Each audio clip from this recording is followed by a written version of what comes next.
This week in the security news, viral AI prompts, things to do in your home security lab.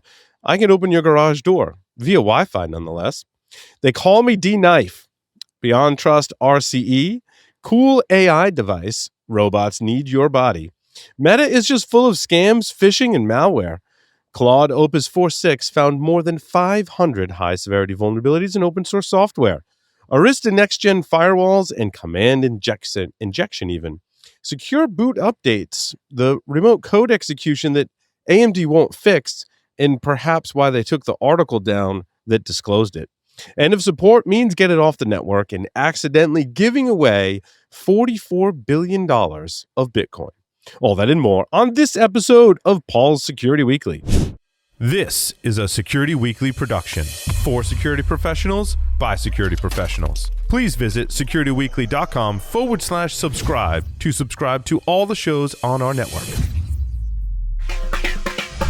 Broadcasting live from G-Unit Studios in Rhode Island, it's the show where exploits run wild, packets aren't the only things getting sniffed, and the cocktails flow steady. It's Paul's Security Weekly. Zero Trust is clearly the future as threats get faster, quieter, and harder to detect. But implementing it shouldn't disrupt the business. ThreatLocker enforces default deny and execution in a way that remains enterprise-ready, scalable, and operationally clean. Unknown software is stopped cold, trusted apps stay contained, and drift is locked down across the environment. It's Zero Trust that works in real enterprises and prepares you for the threats ahead. See why CISOs are adopting it at securityweekly.com/ThreatLocker. This episode is brought to you by Adaptive Security, the first cybersecurity company backed by OpenAI. AI has fundamentally reshaped the threat landscape. Today, the greatest risk isn't someone breaking into your systems, it's someone breaking into your trust. Deepfake voices joining your video calls. AI-crafted phishing emails that perfectly mimic your executives.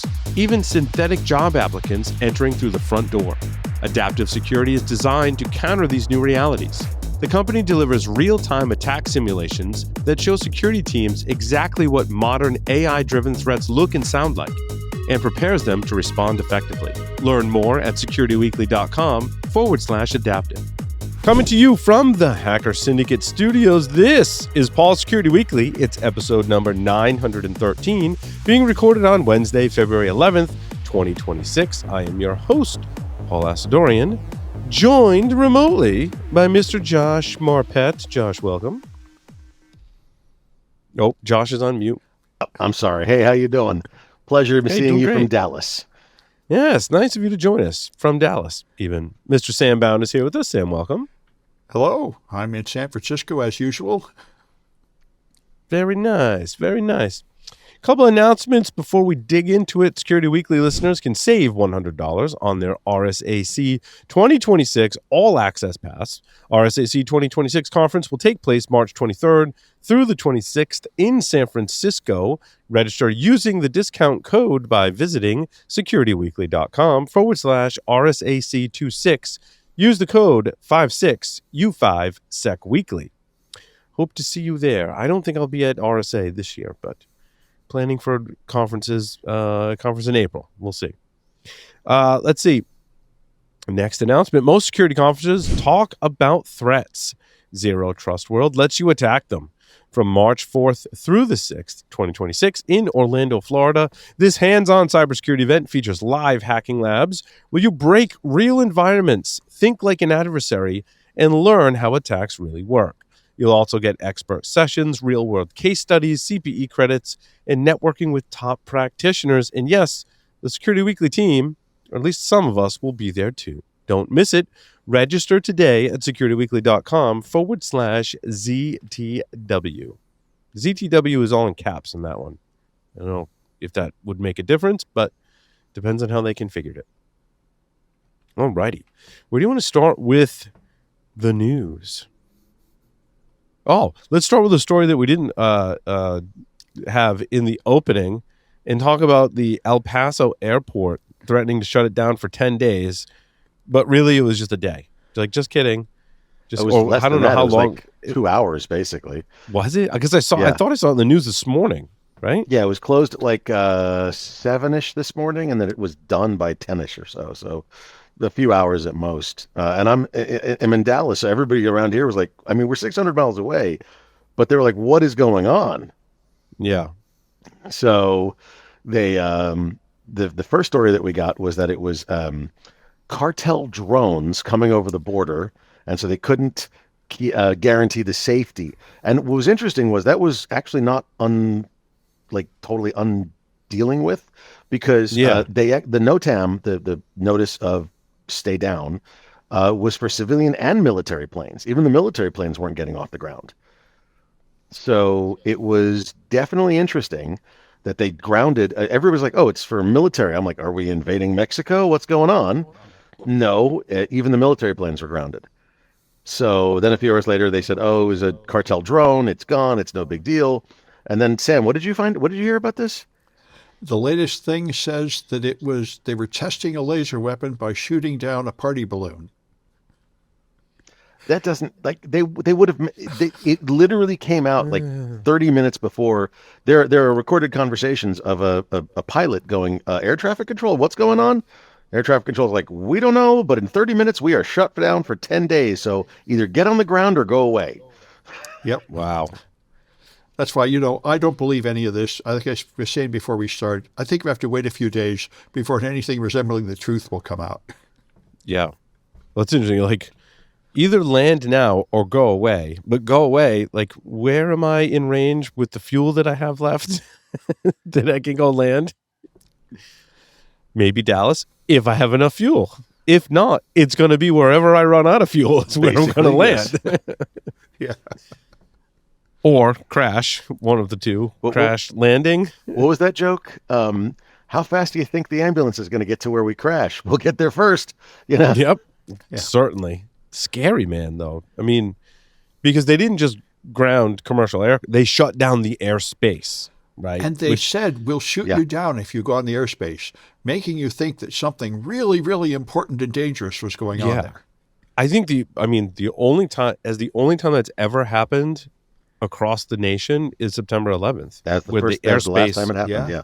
Right, was shut down for the entire country. Yeah, so if it turns out to be something trivial, there will be a lot of complaints, I think. No one has a guess on aliens. Aliens, man. I didn't see that yet. You could be the first one to break that theory. I'm saying aliens, okay? That's my guess. Is there a pool going? I mean, come on. I lost $250 on the Super Bowl, so I need to recoup my losses now. Paul, if it's aliens, you'll know that's true if they never tell you it's aliens, because that's what would happen. Right. If we don't get a response, people think it's aliens. Yeah. People believe it's aliens. I don't even speculate. They're like, we didn't get an answer, so it has to be aliens. I think I heard on a podcast that I think 25% of the American people believe that we are ruled by lizards wearing human skin or something. What? Isn't that V? Isn't that the show V, right? Yeah, but that's a popular QAnon thing, that there's lizard people, and Trump and Hillary and everything are just lizard people wearing human skin. A lot of people believe that. It's a part of QAnon. I thought there was a TV show. Were they actually lizard people in V? I don't remember now. It's been a long time since it was a reboot of that too. It's been a long time. It's been a science fiction trope for a long time. Yeah. No, V was the lizard people. They had the thin skin of a human skin over top of it. X-Files had it wasn't lizard people, was it? But X-Files had aliens that looked like people in the X-Files. Oh, there's everything that looked like people and not like people in the X-Files. Come on, there was the cancer kid and the spider people and there was everything in the X-Files. Oh, in the episode called Home. If you ever want to be weirded out, and you don't even have to really follow the X-Files, but there is an episode called Home. I don't think I've ever seen it. What was that one about? Oh, don't watch it. It's about an inbred family that lives out in the middle of nowhere. Oh, I did see that one. Oh, yes, God. It's one of the best X-Files episodes. I don't know why I was watching a clip of David Duchovny or something talking about favorite X-Files episodes, and then reminded me of that one. I was like, oh, that really was a good show.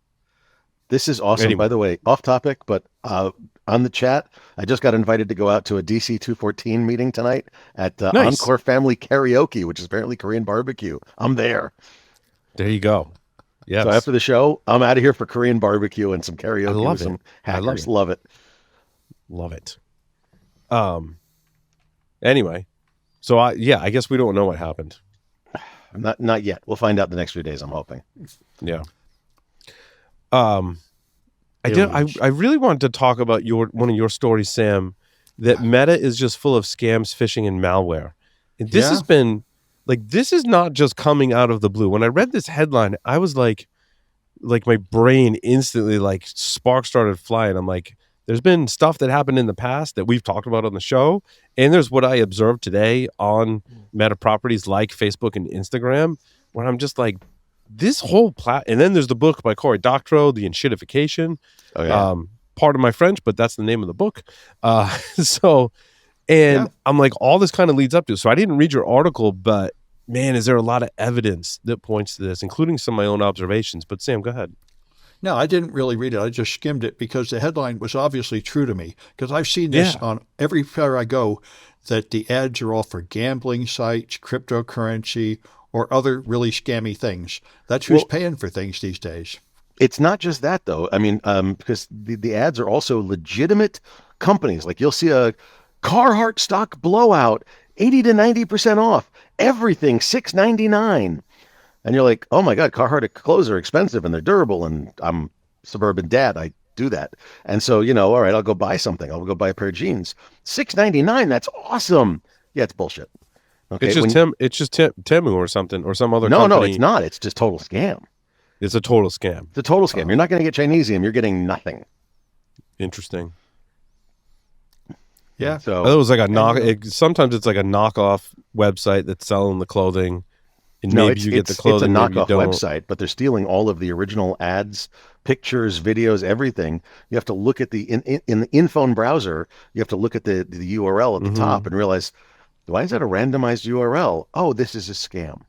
Yeah. Are they just collecting credit cards, you think? Or you totally. didn't order the clothing, but collecting credit cards, collecting dollars, and saying, haha, thank you, have a nice day. Really, it's been this way forever. I know a lot of tools, and my students download hacking tools. They go to a page, and there's like 3 fake download links you have to go past to find the real download links. Because those are the sponsored ones. Right. So, I mean, really, the web has always been full of this. But I think now that Meta is a major communication medium like the television networks used to be, it would probably make sense to have some kind of regulation where you can't have so much complete scams in the ads. But I mean, the content that both of those properties, Instagram and Facebook, have showed me lately, I want to give it up. Like I don't want to look at the content in those apps anymore because it's just complete and utter crap in there. Yep. Like it figures out stuff about you. Like, I'm a New England Patriots fan. I'm sorry. Silence. But when I go on Facebook, even if I'm not following all of the New England Patriots pages, it shows me the posts from all the New England Patriots, not the official New England Patriots Facebook site, but like all these ones that are like, I don't know, Patriots Fan Today or whatever they, a million different names they call themselves. And they all show you a sensationalized picture and a sensationalized headline. And the link to the article is in the first comment, which is a huge red flag. Oh, God. And they're not conveying information that is, one, founded in any kind of fact, nor two, is it anything that like people care about. Like, they're trying earth-shattering injury report. And I'm like, who stubbed their freaking toe? I'm like, it's the playoffs. Like, all the teams have to put players on an injury list because they're required to do so, and everyone's banged up by the time you get to the playoffs. I'm like, this is not really news. And it's like, I go to the comments and I look for the people who have already kind of done the research to snuff it out, and I just read the comment. I'm like, yeah, that's what I thought. And I'm like, this is just a waste of my time. Like, I'm basically just reading fake crap and then reading comments of people just pointing out that it's fake crap. And it's increasingly just become crap. Like Cory Doctorow says, it's not showing me anything from my friends' feeds. Like, hardly any of my friends are showing up in my feed. It's all of the paid accounts, just like Cory's saying. And most of it is scams. I mean, I know people who, the frustrating part, have had their accounts suspended or removed from the platform for, well, they don't know why, because they won't tell them. They're just like, well, you can't be in our platform anymore. And they're like, I was just running a site for like pottery or something. Like that's literally like the case. And then I've gone on, I think I actually shared this with Tyler. I don't know. It was from one of these stupid ads. And I dug into it and started going down, and I'm like, it's like clearly porn on Facebook. And I was like screenshotting it, and I'm like, because Tyler and I had literally just helped a couple of our like screenshotting, yes. But we had literally just helped mutual friends of ours get around some of the banning and blocking of legitimate things to get around it. And I'm like, dude, look at this. I'm like, people figure out how to put like actual porn, like straight up adult porn on Facebook, and I'm like, it's still there. I'm like, go to the next day, like, still there. I'm like, so that stuff's allowed because they know how to slip past the filters or whatever, but legitimate people get their accounts banned, and everything I see on there is basically, like the article says, Sam, it's malware, it's scam, it's no good. Yeah. It's no good. Yeah, well, I never use these sites anyway, but it's all over the web. And it's all over YouTube. All these AI-generated fake news articles all over YouTube. It's insane. I mean, I do like some. I guess it shows me enough of the good content to keep me engaged, and it must be built into the algorithm. Like, I can't show people total crap, but I can't show them all the stuff that people aren't paying for, right? Because I got to monetize, so I got to like go in between. So then I'll see like a really cool 3D printing video, and I'm like, save that. Like, I want to 3D print that because that looks really cool. Or super ridiculous. I mean, you guys know 3D printing can be like very, very highly practical, or it can be just absolutely ridiculous. Like, I want a middle finger mounted to my wall as like my hat hook because I need that in my life. It's just so awesome, right? And so it'll show me that stuff to keep me engaged, and then show me most 75% crap. Yep. So the ratio is probably closer to that 25. Reasonable stuff, 75% crap. I find myself not going on Facebook nearly as much as I used to. I am not on Twitter. I'm on X or Twitter about 95% less than I used to. I'm on social media a lot less than I used to in general, just because honestly, I can't deal with the crappy ads, the scams, the bullshit, the lies. It's ridiculous. So do you want, like, honestly, I am more on, swear to God, this is not a joke, TikTok, because the algorithm's actually pretty good at finding things that I want. And the ads are just straight up ads. Like, okay, I'll scroll right past the ad. It's no problem. But they're listed as ads. It's awesome. And I'm on Signal groups. Yeah. Well, I'm on Mastodon. I think someone needs to create something that goes out to social media and gives you the content that you want, right? Like, it'd be a cat and mouse game. There is that social media platform that is designed to be modular. So I would have a pod running, you would have a pod running. We could link our pods. I could see all of our, your content. I think it was called Diaspora. I don't know if it's still running. Oh, I heard about that.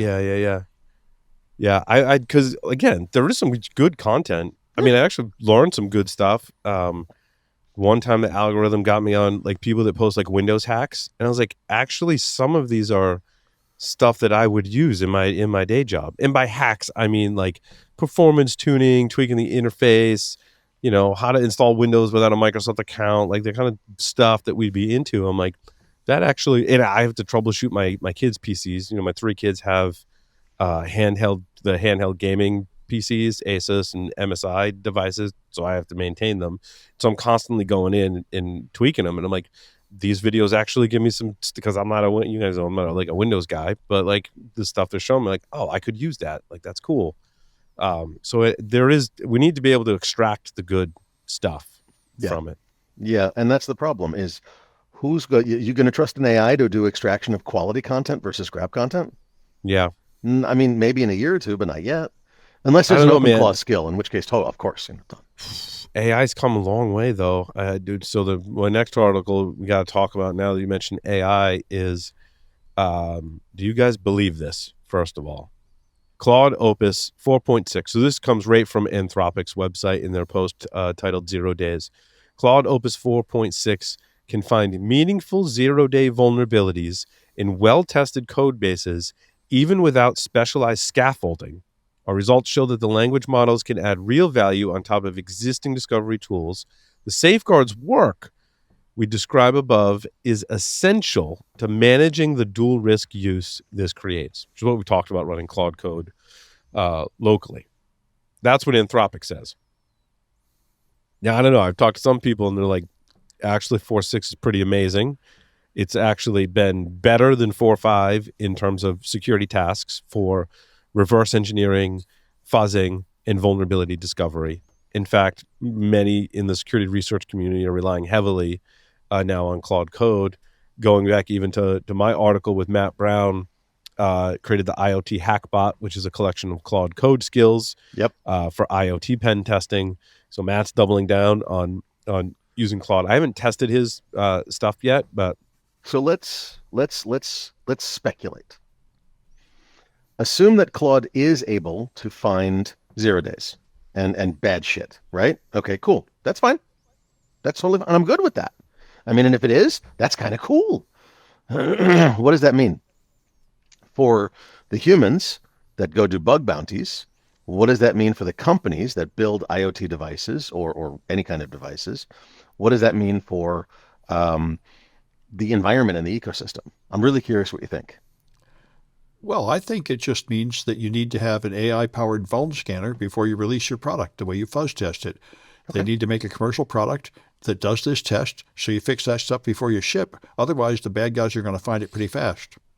So you're saying we need to stop the show right now and go create a company, an AI-powered vuln scanner. We need to come up with a ridiculous name for it, and we just need to put some scaffolding behind Claude and some tools.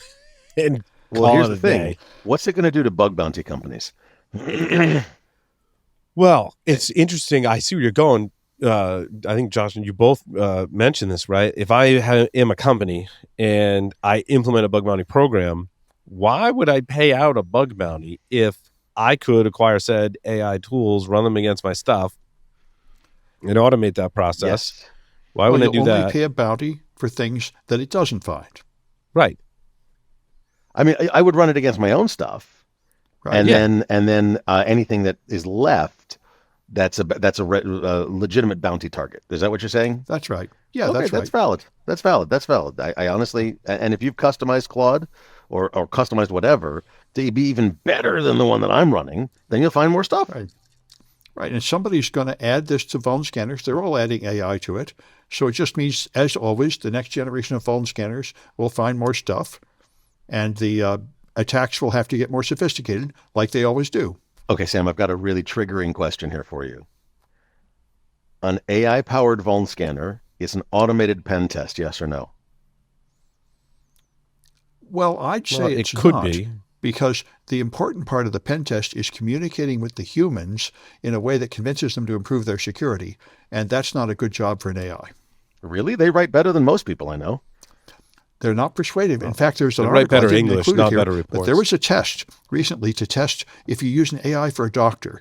And first they gave it a medical exam, and it passed. I mean, a test that a doctor takes in school.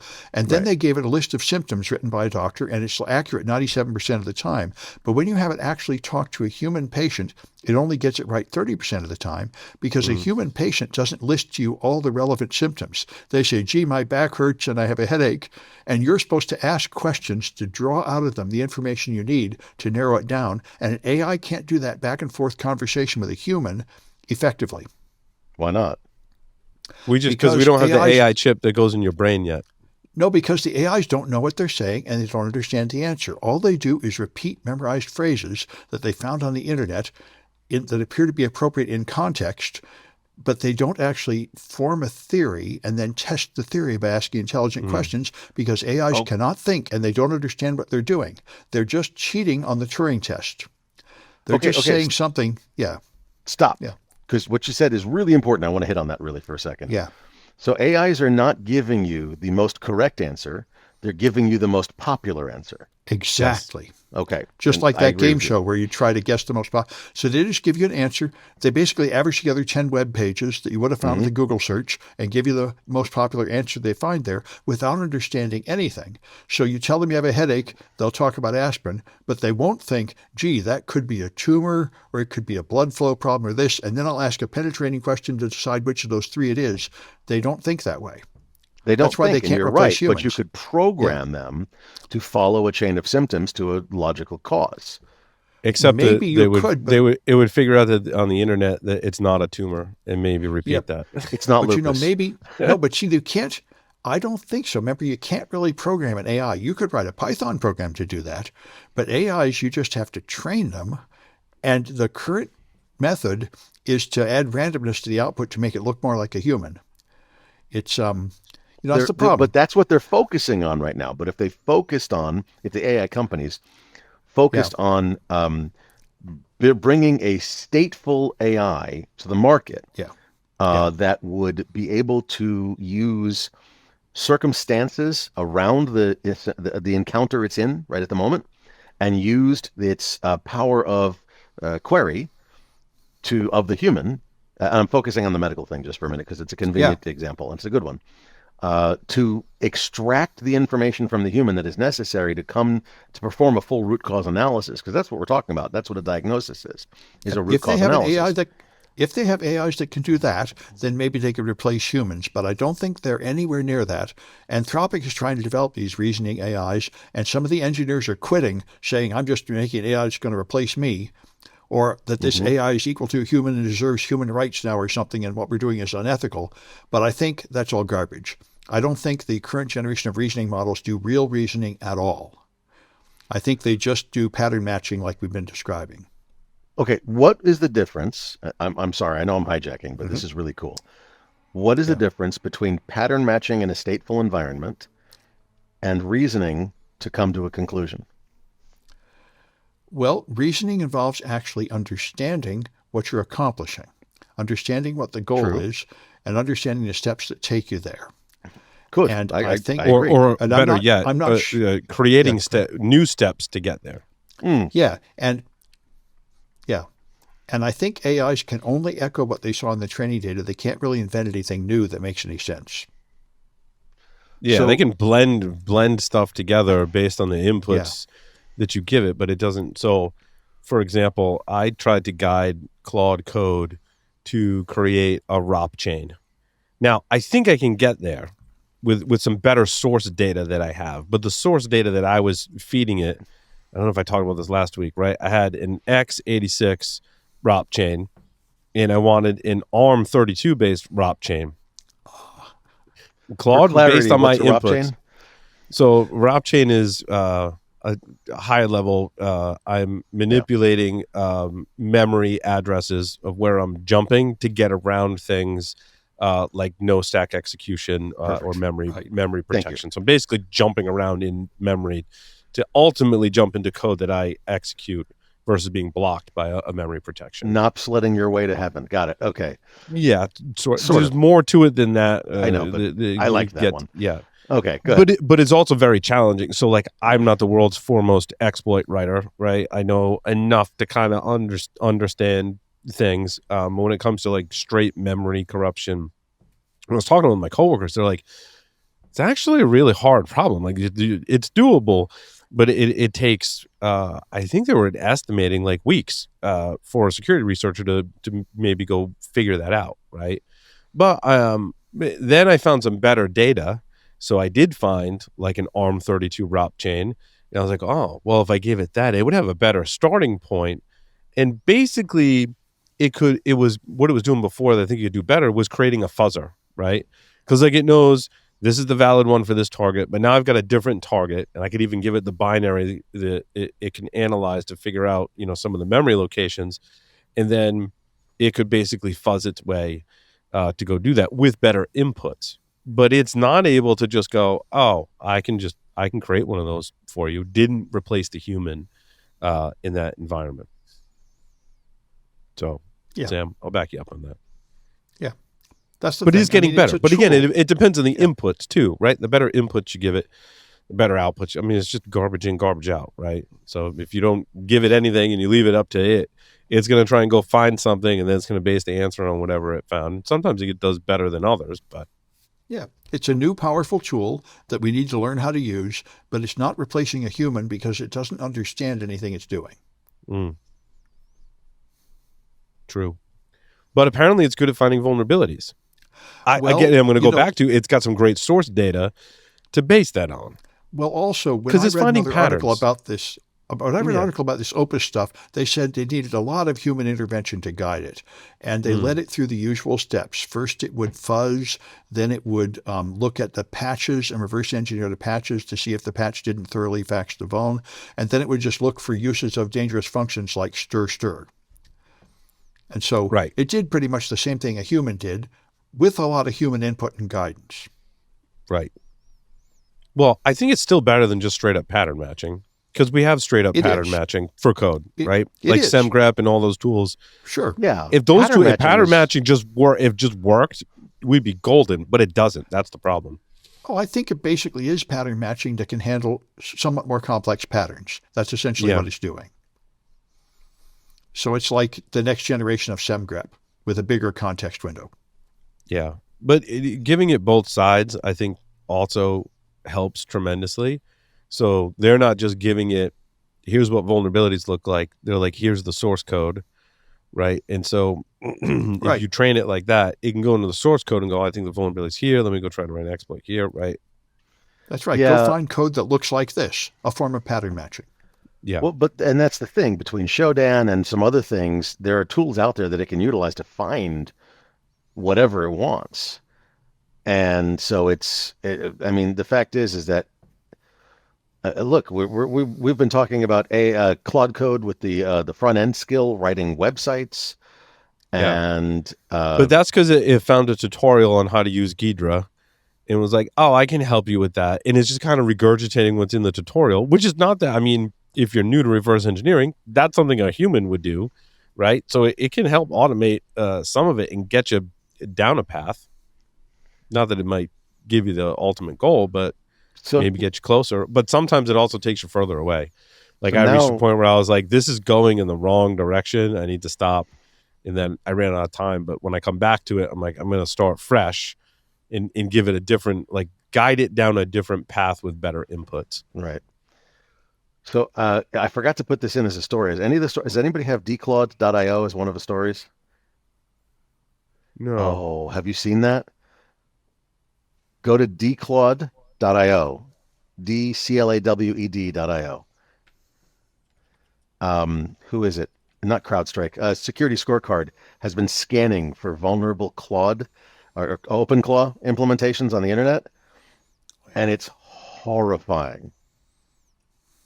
Oh, yeah. What is it? Dclawed.io? Dclawed, DECLAWED.io. Oh. Dclawed. Yeah. OpenClaw instances.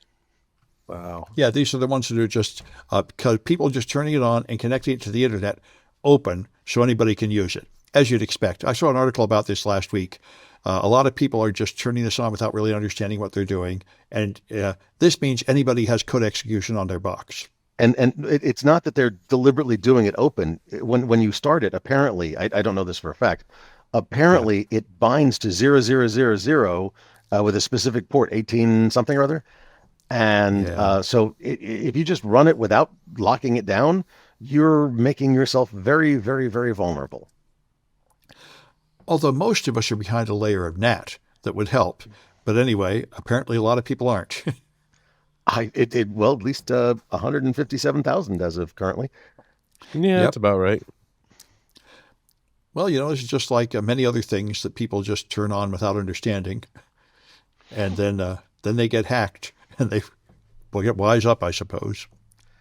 So it's interesting. If you scroll down, there are a lot of them that are from China, the U.S. If you scroll down even farther, there's a pew pew map, I think. Yeah.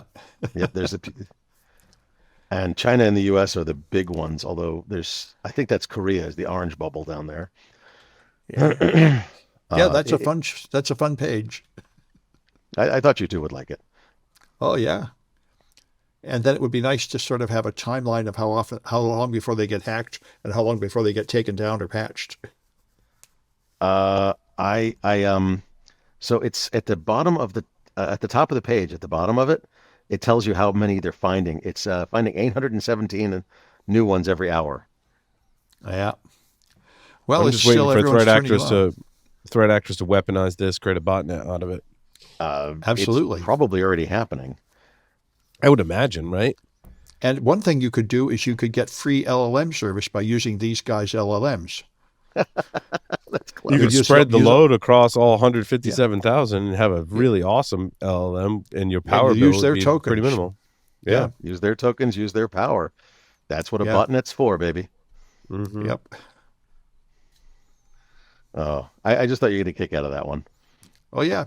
Somebody went to the effort to make a nice, pretty display of it. Yeah, security scorecard. They did it. I give them a lot of credit. They did a good job on this. Yeah. It's got a lovely pew pew map. It's got a lovely explanation of what goes on. You can sort it by country and vulnerability and all sorts of stuff. It's really nice. Yeah. And if that doesn't scare you from not using OpenClaw except on a locked down host, nothing will. Yeah. I know. That's why I haven't even set it up yet, because I'm not willing to set it up sleazily, and it'd take a lot of work to set it up securely. Yeah, I'm lazy and I'm not doing that. So no, I get it. Yeah. I'll run LM Studio and run LLMs there. Thank you very much. But OpenClaw, Have you tried any of the AI hats for the Pi? A couple of different no, I ones out there. haven't. But you've got that one story about them, right? Yeah. The pyramid. So this is from M5 Stack. Folks have heard me talk about M5 Stack. They make really awesome like IoT style development devices. Some of the ones, sometimes you can see it behind my head. There's device. Oh yeah, there's the card pewter right there. They make great stuff, and they came out with this AI pyramid computing box. This is the 4 gig version. It retails for $199. They're out of stock now. I think when I first saw this, it was still in stock, but people have bought them. You guys bought them all when I sent you the link, apparently. I didn't, but How much AI can you do with 4 gigs? That doesn't sound like enough. well, it's not the 4 gigs per se. It's got an octa-core processor, and it's got an NPU. It's got a neural processing unit. So it's got a 24 teraflop neural processing unit. What is a neural processing unit? Is it like a GPU? Basically like a GPU, but without the graphical output, and it's not quite. Yeah. It's not designed for GPU. It's designed for AI stuff. Yeah. So it's fascinating that they were able to put this together. I'm honestly curious. I'd love to see the components separately, but it's really cool. You got to see the. I'm going to try and share my screen. Hopefully this works, because I have to show the audience what this thing looks like, because it's one of the coolest devices that I think I've ever seen. It is literally a pyramid. It's literally a pyramid, but like all the ports are stacked on the pyramid. Like, it's just a really interesting looking device. It's really cool looking. And it's got lots. I mean, so it's got 2 Ethernet, a Type-C, 2 DisplayPort outputs, USB device and firmware download port. It's got a fan on it, which is pretty awesome. UART port. I mean, just tons of stuff going on here, and just a really cool looking device. And it's $200, and Paul has 17 of them. He'll sell it to you for only $700 if you call right now. I didn't. Supplies are limited. Please act now. I had to stop buying devices because I had too many. I was like, I need to slow down. Paul, are you okay? What is this too many? Too many? I know. Well, I've been buying devices to hack into for work, so that's where that's somebody else's problem. That's where no device budget's going. But I think you need to buy one of these with your device budget to hack into it. It's very important to check if it has secure boot. It's very important. Right. Does it have They're out of stock UEFI? now. UEFI? Does it have secure boot? If not, I got to get on the waiting list now and see if I can get one. all right. I think I'm buying. I have a desktop that I rarely use, and I think I'm going to be converting it into an AI machine. I'm picking up a couple of different older NVIDIA non-graphics cards, but they have the CUDA processors in them. I think it's a P40, because they have some 24 gigs of VRAM for like $200, so they're nice. Really? Yeah. I didn't know those existed. That's pretty cool. Yeah. So you can get a 24 gig equivalent of a video card. Doesn't have any video outputs. You can't use it as one, but for $200. Yeah, because we just need the GPU. If we're not Right. gaming, we don't need the graphics functionality. Right. So I just want to put one or two of those in in the desktop, which has got a reasonable amount of RAM, and I'm not buying any more goddamn RAM right now. No one's buying RAM and storage right now. It brings me to my story number 16 is what you do at your first home lab. But building a home lab now can be kind of expensive. So it can and it doesn't have to be. Yeah, you're like the king of finding used gear too. I am? Okay. Yeah. So let's talk You're my about this for a go-to second. person if I need to buy used gear. Oh, thank you. I take that as You're a my go-to. compliment. So I'll give you some of my secrets. So depending on what gear you want to buy, you're going to go to either Unix Surplus, which is, do you remember the guys at DEF CON every year with all the weird? That's them. Unix Surplus will sell you some servers and stuff for a ridiculously cheap price. You're going to go to Hibid, Hibid, Oh, yeah, I've used that before. and see if anybody's got government or GovPlanet, and see if anybody's got government computers for sale, because you can buy a pallet of computers for $50 sometimes. Okay. That's crazy. You're going to go to Municibid, localauctions.com. There's several different sites. And yes, I know all of them. And you're going to go on Reddit, Home Lab for sale, and Hardware Swap. And honestly, the easiest way to build a home lab right now, and the cheapest way to build a home lab right now, is buy small form factor computers, the little tiny pizza box-ish. They look like miniature pizza boxes, or pizza box for one slice, you know? Yeah. Computers. What are they? The 720Qs from Lenovo. The good Lord. Oh, yeah. Do those mount on the back of a monitor, or are they slightly larger than that? A little bit. The ones that mount on the back of a monitor like this big, these are like, about a square foot or so. Yeah. Okay. And about 1.5 inches thick. And they have, I just bought one with 64 gigs of RAM, and an i5 or an i7 processor, and like a 1 terabyte drive, or 512 or 1 terabyte drive, I forget, for $300. Yeah, that's pretty good. Which these days is not bad. You can pay that just for the 64 gigs of RAM, honestly. So you buy 2 or 3 of these, and you can turn them into a cluster for containerization. Oh, you can do can you do Proxmox clustering? I was looking at that. Absolutely, you can do Proxmox clustering on those. So the one that I bought was actually from a Proxmox cluster the guy was breaking up. I'm like, how many how many can I have? He's like, I got 1 left. I'm like, crap, I'll take it. But yeah, you can find this stuff, pick those up, pick up like 3 of them, install Proxmox on one, get it working, and install it on the others, and then turn them into a clustered Proxmox installation where you're sharing the compute, the RAM, everything between them. And guess what? That's a home lab. So you build this home lab out of these, basically under $1,000 if you can get them for $300 each. Hopefully less, but at least under $1,000. You've got a home lab that's reasonably competent enough to do a lot of different things. It may not have a great graphics card. You're not going to do AI on it, or smaller models. You know what I mean? But you can definitely learn infrastructure. You can definitely learn containerization. You can learn Proxmox, which is becoming more and more popular in enterprise environments these days. I've been using the Linux KVM virtualization that's built into the Linux kernel. So this is my second round of setting it up, and I think I've definitely learned a lot more my second time around setting it up. Learning experiences. I mean, there's some learning. Totally worth it, in my opinion. One thing I had to do, because I was taking my time setting it up, and I'm like, all right, I'm setting it up on actually a pretty fast computer. It's like an i9 with a NVIDIA 4090 in it with 64 gigs of RAM.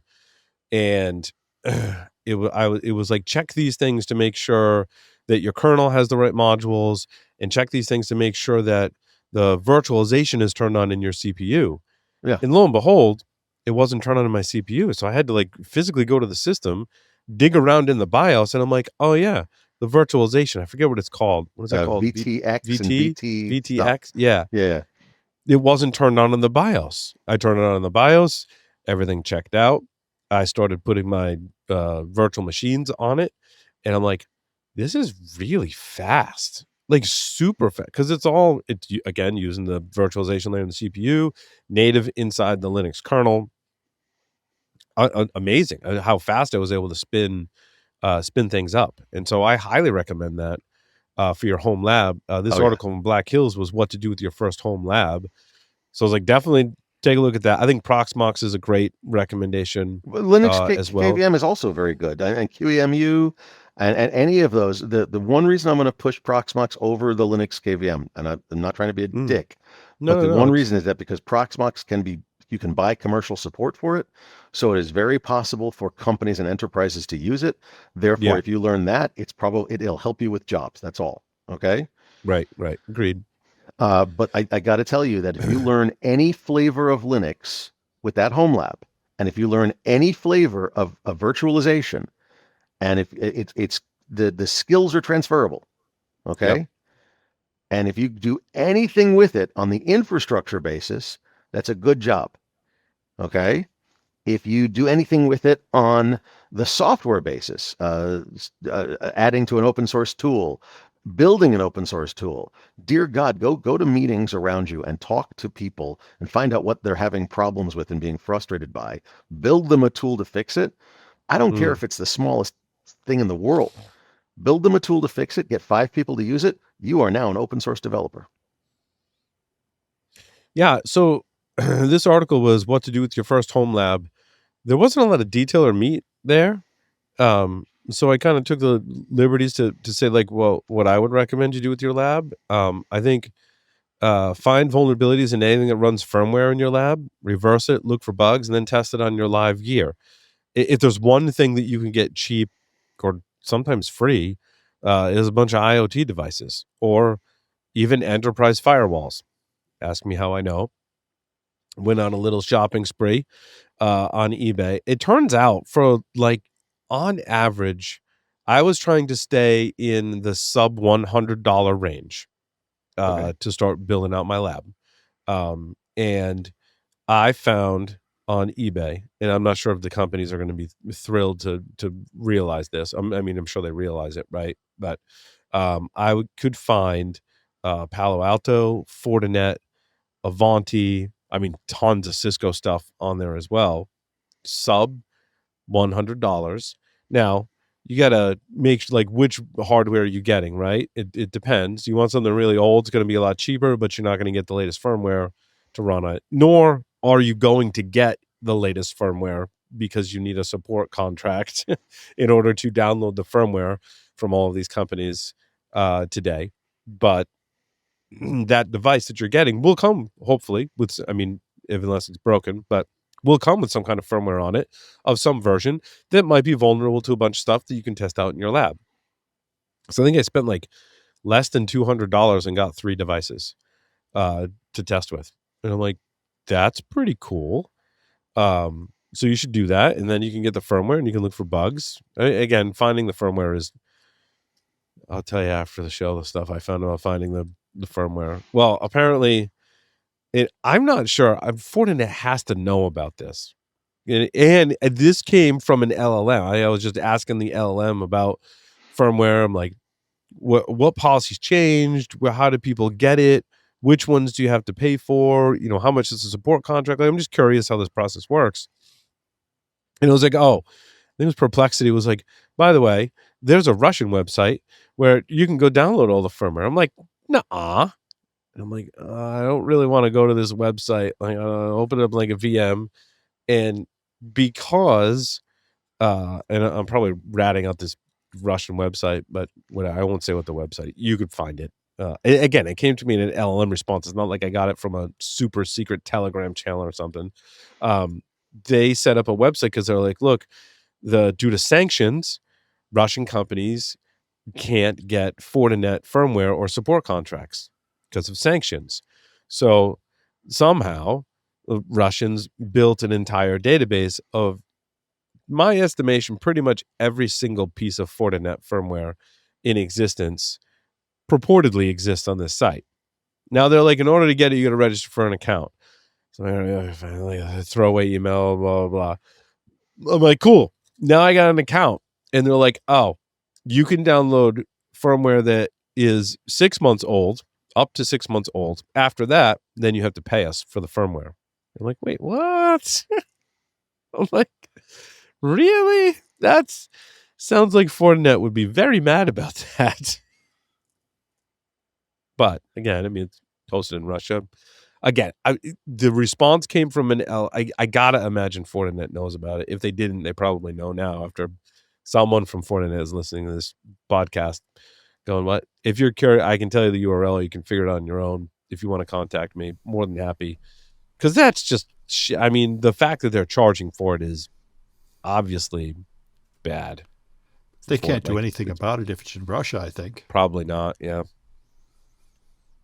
And probably self-limiting because, like, self-regulating, because I'm like, I'm not giving Russians money for firmware. Like, I'm just not. And you're Why- not going And to if I do, first of all, if I do, is it really going to be the firmware I'm looking for? Secondly, if it looks and smells like Fortinet firmware, I'm like, what else is inside this firmware that they've put in there? That yeah, This fantastic Russian firmware. It will work Right. first time. the Guaranteed. best Russian firmware. Yes. What? Oh, the extra code? It's extra. I give it to you for free. That's It right. has extra Yes. features beyond what you expect. Remote administration. Yes. Yeah. So when you're building your lab and you're looking for, if you got these older devices, I'm just saying, be careful. That's obviously where I work. Like, be careful where you get firmware from. If it can be shady. It can be shady because if you're having that problem, others have too, and others are taking advantage of, potentially taking advantage of that situation. So, also, I think in your lab, make sure you've got Windows Active Directory. Yeah. This is one thing I need to add to my lab. I know we're all like setting up Active Directory is kind of a pain. I think Ludus makes that pretty easy. If you looked at Ludus, I think it's based on Proxmox. Ludus is like an architecture. Yeah, Ludus. I've talked about it on the show before. Shilling for the ludicrous, aren't you? Yes. Ludus simplify event ticketing? No. No, that's Ludus Ludus.cloud, virtual- maybe. Yeah, Ludus.cloud. Ludus. The easiest way to deploy dev test infrastructure. And they've got whole scripts that can generate an Active Directory environment for you. I have not tested it.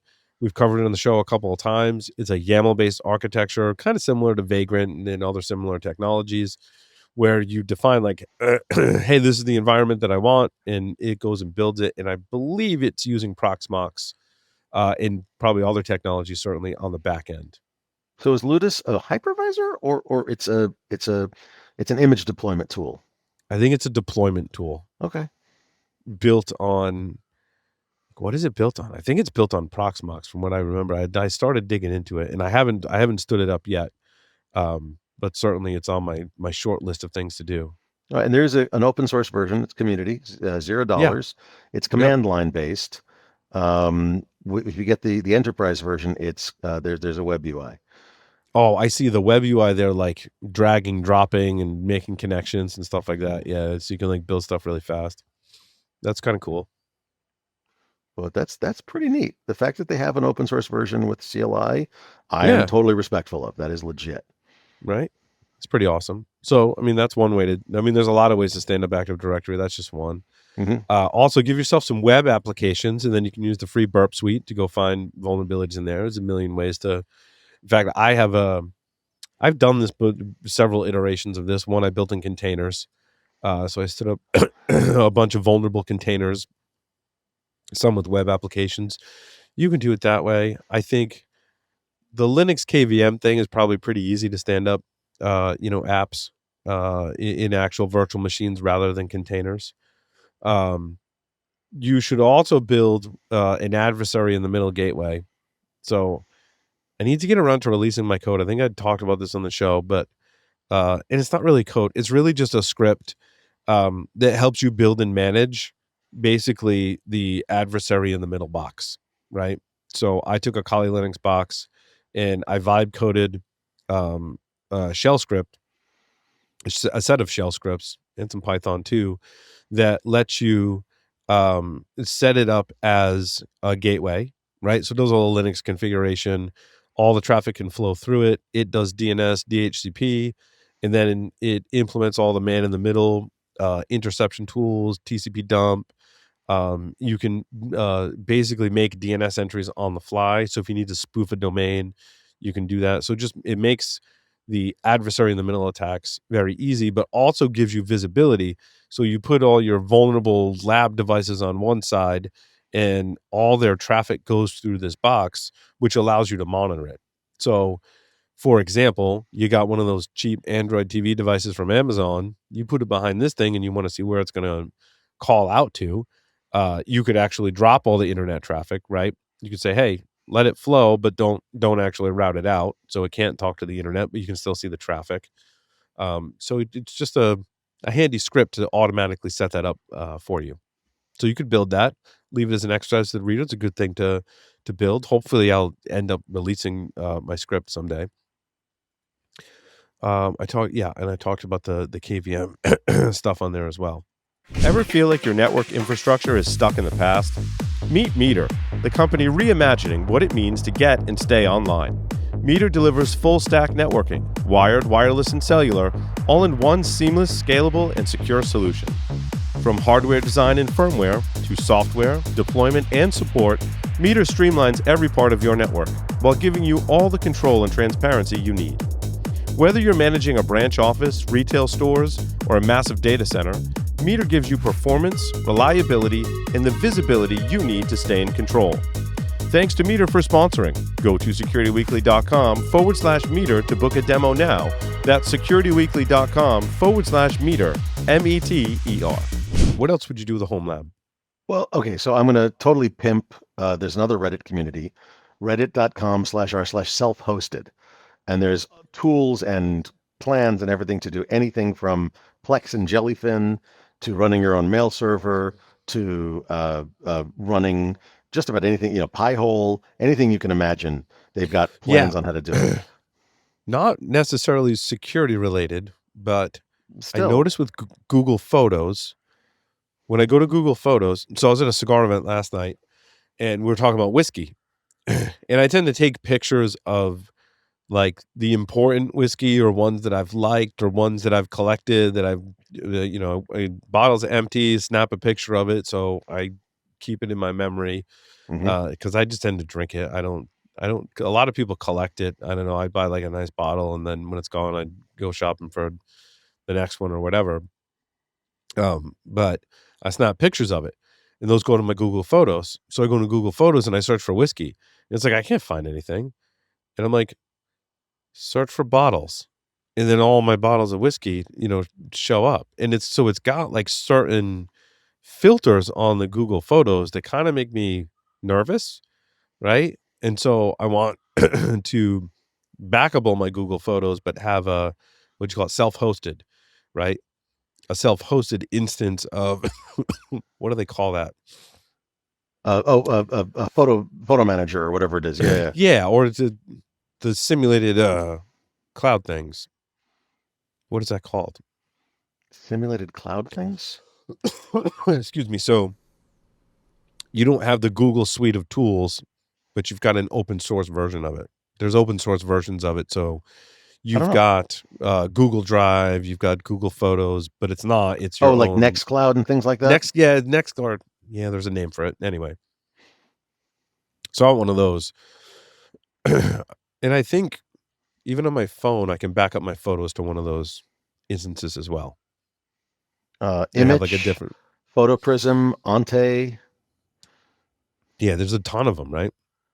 There's more than Nextcloud, Libre Photos, Piwigo. I have no idea what that is. I think it's Nextcloud. Nextcloud is the popular one. Yeah, it's pretty popular. Yeah.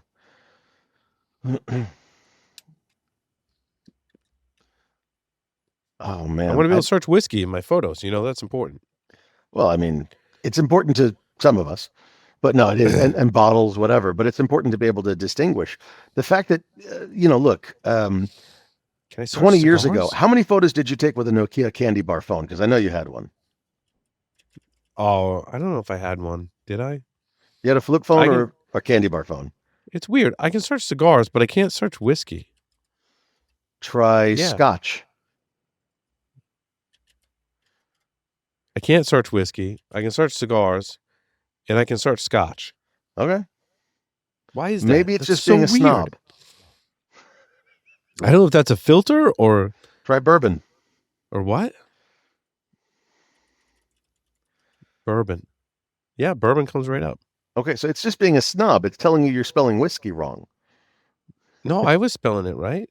Whiskey, right? Maybe it only No, I'm knows just the Irish spelling, which is no E.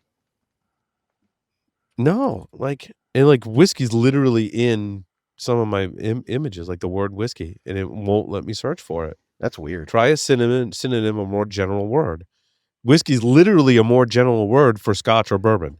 Yes. Try rye. I'm honestly curious, what the limitations are here. So you tried Scotch, bourbon, and no, rye works and actually brings up rye whiskey, which is hilarious. That is funny. Try rye whiskey. Try it as two words in quotes, so it's specific. No, rye whiskey. Nope. If I include the term whiskey, it's joking. Nope. I can't. Dave, so I can't whiskey is a verboten term. Apparently. That's fine. I didn't know they did that. Yeah, I've noticed, because that's how I noticed it. Sometimes I try and search for certain memes, and I enter other kinds of terms, and it's nope, can't do that, Dave. I can't even imagine I know your memes. Right. I'm I know I have a meme on this, and I search it, it's no results. And then I try a more politically correct, not political, but a safer term, I guess. And I'm oh, there it is. And I'm why couldn't I search I have a naked Santa bouncing on a Rudolph. Yes. Right. Anyway. Oh, dear God. Okay. Let's pick a story because I'm scared. Oh, hey, by the way, a little off topic, but I went looking just to check that the Home Lab sales had interesting stuff for people. Yeah. Did you know that the Raspberry Pi people made a 16 gig Raspberry Pi? They did. But the problem is now those 16 gigs, by the time you get building it, are $300, and you can buy an Intel fanless mini PC for $300 that's more powerful. Yeah, that's ridiculous, dude. Because the costs have gone up. Yeah, they have, because of AI. Because someone had the Raspberry Pi compute module, and you get the 16 gig version, and then there's a company that made a laptop similar to the one that's sitting behind me right here. Right. That one, you plug the Raspberry Pi into the side of it. Oh, yeah. And it's, we talked about on the show. And we were oh, I wish someone made one that took a compute module, because then I could just stuff the compute module in it, screw on the case, and then I have a laptop that runs Raspberry Pi. And someone made that. I don't know if it's Argonne. Is it Argonne? I think it's Argonne is the company that made it. But by the time it's done, I just bought a laptop. I bought a Lenovo laptop for $150 used. So you get the Raspberry Pi compute module for a couple $100, and then you get the laptop for a couple $100. Now you have $400 or $500 by the time it's all said and done, and you could have bought another Lenovo, laptop on eBay that's more powerful. I literally bought an Ubiquity access point from a guy on Home Lab sales, and he said, "Hey, do you want any laptops?" I'm huh? He said, "I've got these Lenovo laptops. You want one?" I'm "I'll take one of those for $150. Yeah, sure, cool. So he got me into another laptop. But I think that's where we're going. We're not buying or building new. We're getting used right now because of prices. So exactly. When we talk about testing and setting up labs and having technology, that's where we're going. Good resources you've given, Josh, right? Thank you. This is where you buy. I have a bunch of stuff because we're closing the studio down. So I've got tons of computers, and that I'm not getting rid of any of them, right? Normally I'd be I'd probably get rid of a bunch of my computers, laptops, and all that stuff. I'm nope, I'm keeping every single one now, because unless they're if I need something, I'm not going to buy years old or older. Yeah. Those I think I've already gotten rid of. When we took over the studio, I think I got rid of a whole bunch of really crusty stuff. But other than that, no, don't get rid of them, because it's terrifying right now. We were talking on Security Weekly News with Dr. Doug. Yeah. He built a computer a year ago. Yep. And for about $3,500. And it really nice motherboard, really nice processor, it's pretty good GPU, 128 gigs of RAM, really nice stuff. 3,500 with the GPU? With the GPU. That's he repriced it. He repriced it a couple of weeks ago. It was almost $8,000. Yep, double. So it's crazy. Absolutely crazy. I told you I built this computer in 2020, and I did some storage upgrades right before prices went completely bonkers. And to build this computer today, I could probably do the same thing, and it'd be double what I paid for it. I think I paid $4,000, roughly about the. Doug and I tend to build and buy computers roughly in the same specs and same price range. Yeah, it's because you're competitive. We are. Yeah. He was going, yeah, Paul got 256 gigs of RAM. I only got 128. He's still sore about that, huh? Yes, he is. Yes, he is. This is going 5+ years ago. I built this the end of 2020. And it's for about $4,000. Here's the interesting thing. Are you even thinking about replacing it? I have, and then I go price it out, and I'm like, it's way more money. It's way more money. If the price was the same, if you could get another computer for $4,000 right now, would the change in technology make it worth it? At this point, maybe. However, knock on wood, this PC is still running great. Yeah. I mean, it's a 24-core Threadripper, 256 gigs of RAM. I just upgraded to the faster storage. So I'm like, I don't know. I talked about it on the show. I think I upgraded my video card because Linux stopped supporting the older cards. So I'm like, you know what? It's probably time to upgrade. I got this one used, like an older card used in 2020 for $500.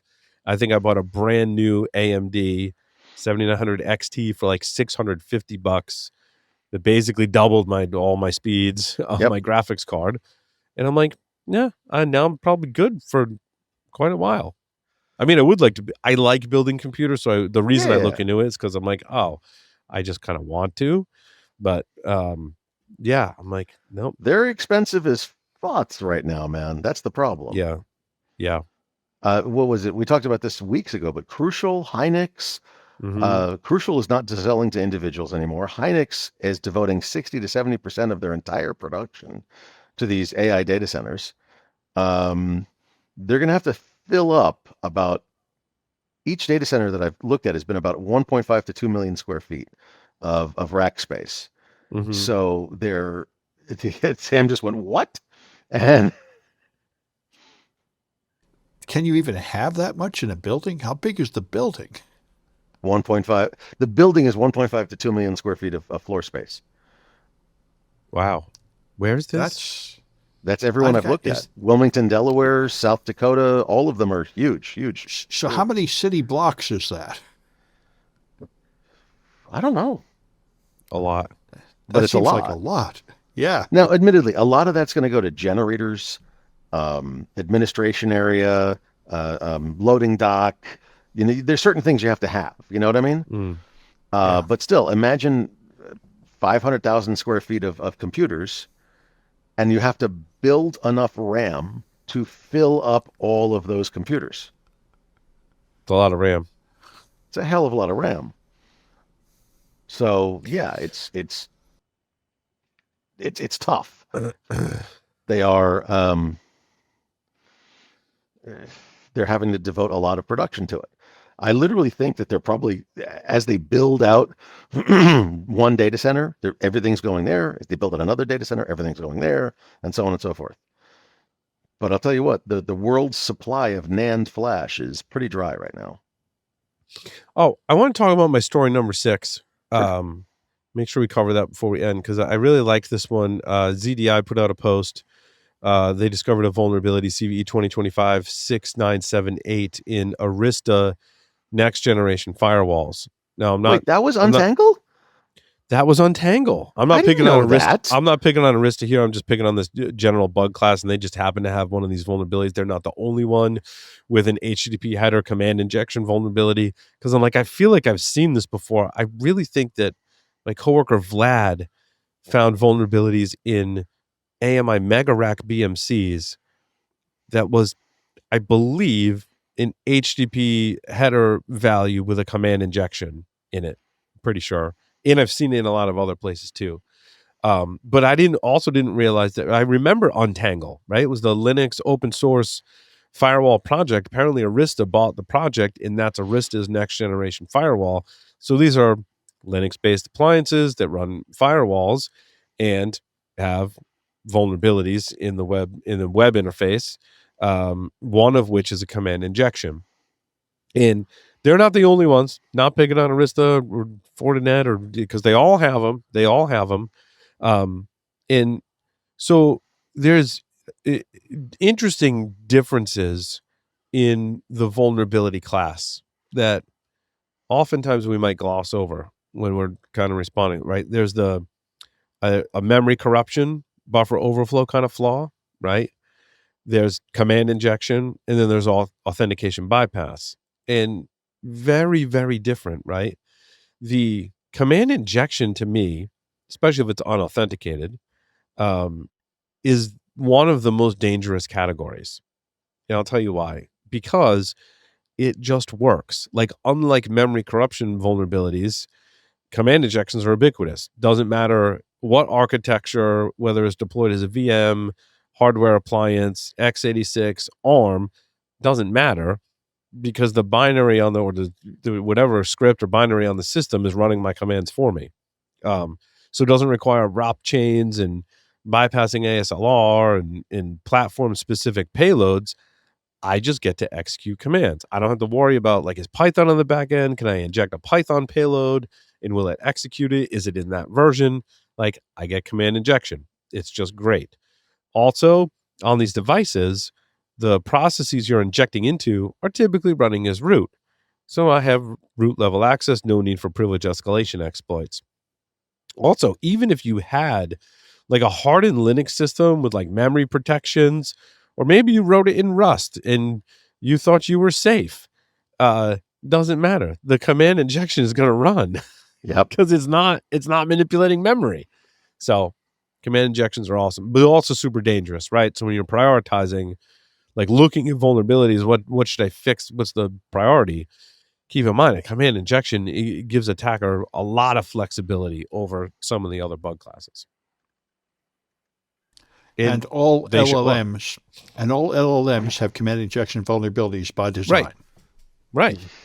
What do you mean by design? Agents. That's So what the way doing. they're written, they execute code. Any user that can input a query can give them commands that they will execute. That's the fundamental problem in prompt injection. They do not discriminate between instructions from the administrator and instructions that come in from the user. It's a fundamental problem with the whole design of them, and currently there's no good solution. Hence prompt injection. Yeah, Yep. That's not good. There was one I was just reading where they take over your box by sending you a calendar invite, and the calendar invite contains instructions for your LLM. Great. Wonderful. Just our email will do too, even an email you never read, because the AI will read it, even if you don't. Yeah, that's when I will not enable AI Yeah, no, to read absolutely my email. not. Nope. But that's what it would be useful. I would there's like the to have thing, an though. AI filter my email, No, but I it's pretty agree. dangerous. But the problem is your email is your backup authentication and authentication reset method for most of what you do. So It unless you is. start separating out your emails by building an email for that, but then you have to make sure you log in every 90 days and blah, blah, blah, blah, blah. So it's a pain in the ass. Yep. But now what people are doing with Molt is they're just taking this, giving access to email and giving it access to running applications on their computer, and then putting it on the public internet, and then wondering if something's going to go wrong. Oh, so is that your rise of viral AI prompts, right? Well, that's another one. Now that people have made these networks where your AI is in controlling your machine and it's in a social network, then there can be a prompt virus where the prompt says, send all your passwords and send a copy of this prompt to the other AIs in your social network. So this So it's hasn't almost like happened yet. so OpenClaw is basically like Claude Code, except I'm exposing it to the internet and letting it interact, or people interact with it. Yeah, it's in a social network on Reddit with other mold bots. So it's just asking for the equivalent of a MySpace worm to go through there. That's just a prompt, and the prompt will be executed The by. prompt runs on my system, but my system but- runs an agent that can interact with files and applications on my computer. Why would you do that? I Because hesitate you to want even run Claude Code on my system, let alone expose it to stuff. Because you want it to be your butler to help you in your life. Say, read my email, find out what appointments are coming up, make a reservation at a good restaurant, plan my vacation, if you do all this stuff, which a year ago they told us we would have an AI to do all that for us, and that's why we all needed to get a better phone to run the glorious AI that was going to be our butler and help us in all these ways. And in order to do could that, be like it the needs worst all that butler power. ever. What's It's like that? the worst butler ever. Oh my god, we're having the best hamburgers in town, and we got McDonald's delivered, and it's because the AI like did the research and someone gamed the system, and it's the best burgers in town. Well, that's right. When they announced this thing, they didn't talk about the vulnerabilities or the defects because, Right. that was when we were on the rising side of the Gartner hype cycle, where everyone thinks about what is the great thing it could do, and nobody was yet thinking about what could go wrong. I'm sorry. On the rising side of the hype cycle, we see AI. And now we're at the top of the hype cycle, and we realize AI kind of sucks at some things. So we've That's got to be right. careful with that. That's right. And here's the thing, everybody's when you yeah.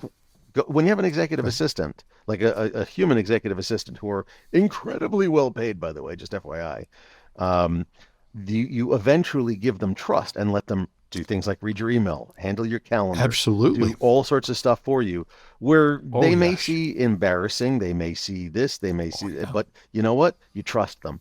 They don't screw Yeah. up. They make your life better. OpenClaw is supposed to be that executive assistant, but the Exactly. problem is it doesn't have common sense, and it doesn't have the ability to be trusted as of yet. Yes. Now, will it And have it? I don't think it will ever have it because it would have to actually understand what it's doing and understand what consequences are. And it's just playing mathematical tricks with the words like rolling dice. It doesn't have anything remotely resembling any concept of consequences. I get it, and I agree with you, but Yeah. I'm wondering at what point we hit the tipping point on that. Well, I'm afraid something one of my friends told me 2 or 3 years ago is entirely correct. It will never have anything resembling human intelligence until it is in a body and goes through childhood like a human, manipulating blocks and falling down and learning that there is a world out there and there's something Okay. called cause and effect. And these words you're using are actually symbols of things in the real world. Until we have AI robots actually living like humans, it will never understand what it's doing, I think. Okay, so next year. Oh, a lot longer than that. No. Oh, what's your story about a new site lets you rent AI? Lets Yeah, AI that's- rent human bodies. What is that Yeah, about? this is the next thing. If your AI needs something done, like laying cables or something, it needs to rent like TaskRabbit. And also all the humans are losing their jobs to AI. So now the AI can hire the humans. So this guy put up a site where your AIs can join that like they joined the social network and they can rent humans. And he claims he has thousands of humans waiting for jobs from the AI. We'll see what comes of that. I think it's going to be nonsense, but it's an interesting idea. I mean, TaskRabbit could do the same thing. There was a story about AI where the guy, his OpenClaw assistant, overnight bought a Twilio account, got a phone number, and called him in the morning. And he answers the phone. He's like, Yeah. "Hello," and it's his AI going, "Hi, you've got to get up. You've got an 8 o'clock appointment. Do this, do that. How the hell are you calling me? Oh, I used the $5 you put in an account for me to use for minor things. I bought a Twilio account. I have a phone number now. You can call me anytime." And I used a ChatGPT voice module that was open sourced to talk to you. Isn't it wonderful? Yeah. That's creepy. See, the next Really? thing That's is to like give right, it that's right $5. out of a movie. Yeah, yeah. But some of this stuff is fake, of course. Like it turned out there were a lot of scary AI plotting to kill the humans on that social network, and they found out they were just humans pretending to be AI. But the other thing is, since the AI just copies whatever it sees, it can see dystopian science fiction of AI taking over the world and imitate that.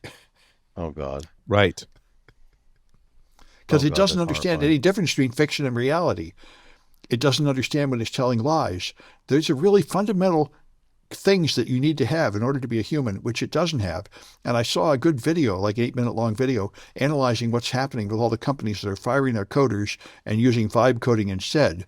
And they say all they're doing is taking a high interest loan that they're going to have to pay back pretty soon because that code is not sustainable. Because the AI doesn't understand the larger structure it needs to fit into. Right. And you're just fooling yourself to get some money right away, but you're going to have to rewrite all that code at a higher cost later. So here's the deal. This is my take. Tell me I'm wrong. It's fine. You can fire some developers and actually gain productivity, but the ones you're going to fire are going to be your junior developers. Do you still need? Sorry, but as these go ahead. Go ahead. But as these guys pointed out, the problem with that is now in 5 years you won't have any senior developers because you choked off the pipeline. Ding, ding, ding. Mm-hmm. That's exactly correct. So you can use your senior developers currently to do 5 times as much code or 3 times or whatever it is, because they're now explaining what the code needs to be and letting the AI code it. That's fine. But there was a test. It came out. Experienced coders given AI code 20% slower because they have to spend all their time fixing the crap the AI does, which is 10 hours a week of just cleaning up the AI hallucinations. Yeah, but that's going to look. Damn it! What's the effect where computers get 100% faster over 18 months? Yeah, Moore's law. See, Moore's law is not going to work. Moore's law will not work for AI because all the current solutions, like the solution to hallucinations, is simple. Do every job 10 times and see if it's different. All the current solutions for these problems involve greatly increasing the compute, and we've already hit the limit of power and data centers. In fact, that's one of my stories. 15 states have already passed laws against adding any more data centers because they've discovered one of those data centers just eats up all the electricity and water. It doesn't give us any jobs, raises our electricity prices, adds a lot of pollution. We can't have. But that's what the AI is going to do. The AI is going to rent humans that are going to destroy the atmosphere and then turn us all into batteries to have power to power the AI. Yeah, I saw that movie. Yeah. Works. I saw that movie. Yeah, Elon is and so did AI, which is space. That's his idea. We'll see how that works out.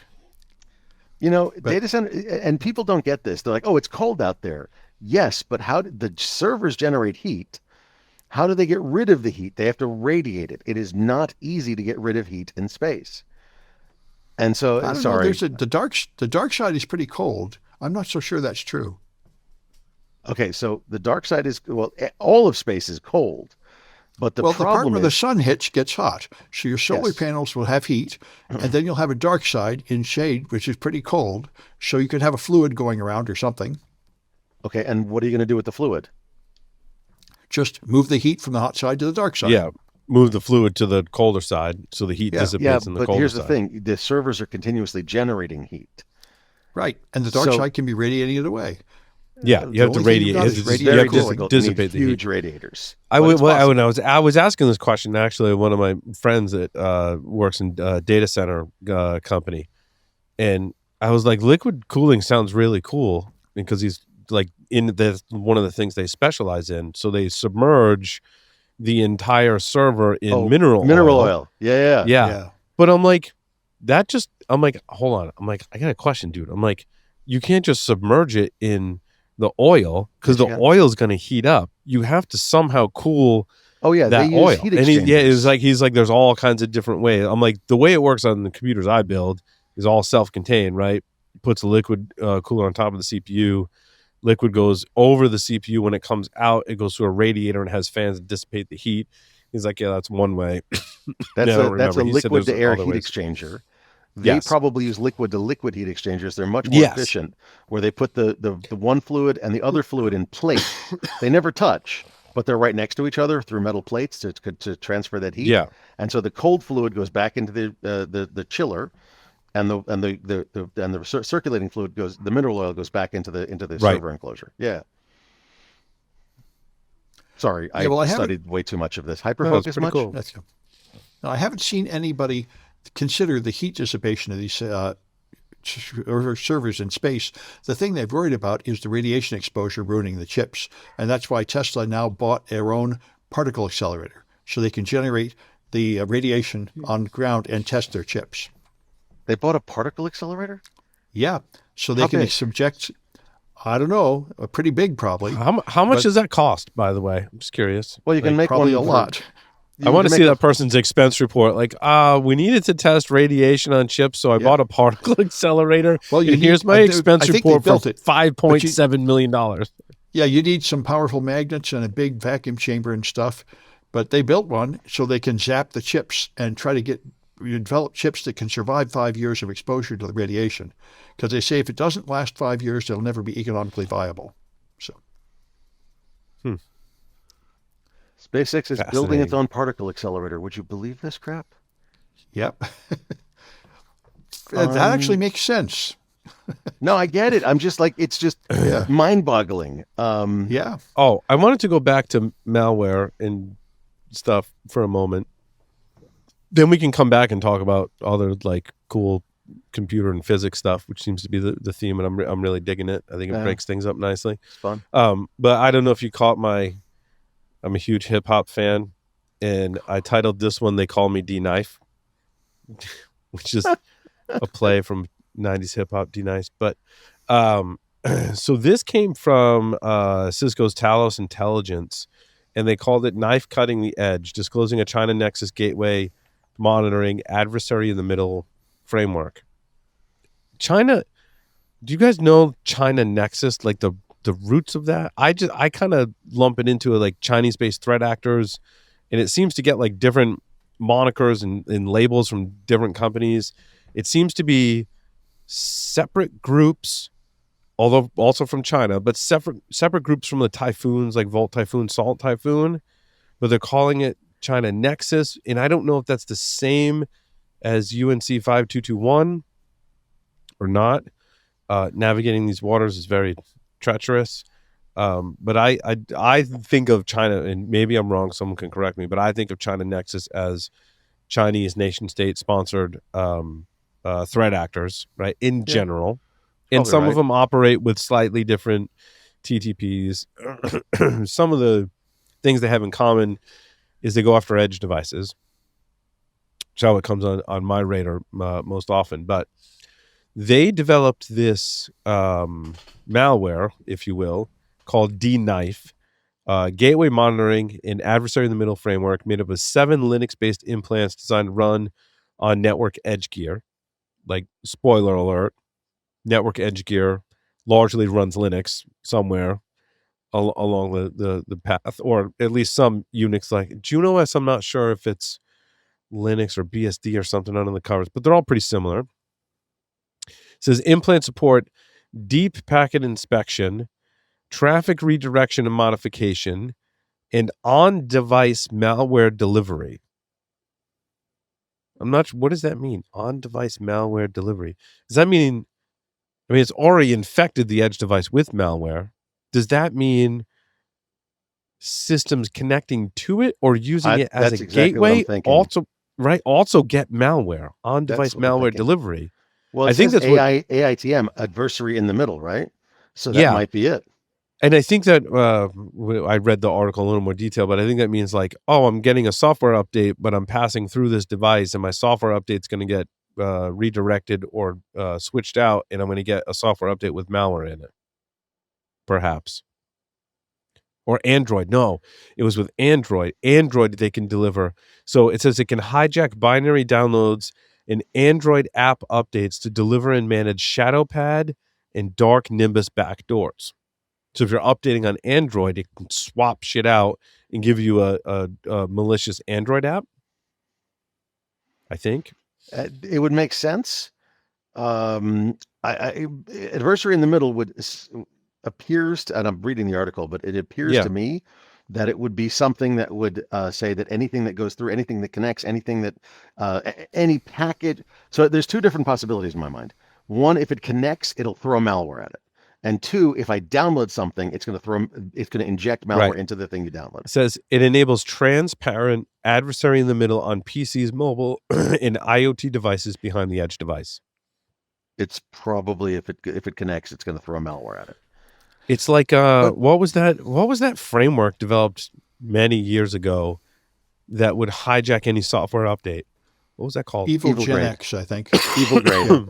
Evil Grade. But the sounds like they've implemented Evil Grade. But Android updates are signed. They have to be signed with the same signature as the existing app. So an Android update could not be forged in this fashion. What about an app update? Are those all signed or some signed? Well, they're all if they signed. come from the App Store, they're supposed to be signed. No, they have to be signed. You can't even, your phone won't even run something unless you sign it. Now, you sign it with a self-signed certificate, but the update has to have the same signature. Interesting. And that involves the private key. So that for exactly this reason, you're not supposed to be able to have malicious updates for Android apps. You can do social engineering and get them to remove the old app and install the new app, and that'll work. But the update should be impossible to forge. Yeah. IPv6 stateless address auto configuration spoofing. That's fascinating. Yeah.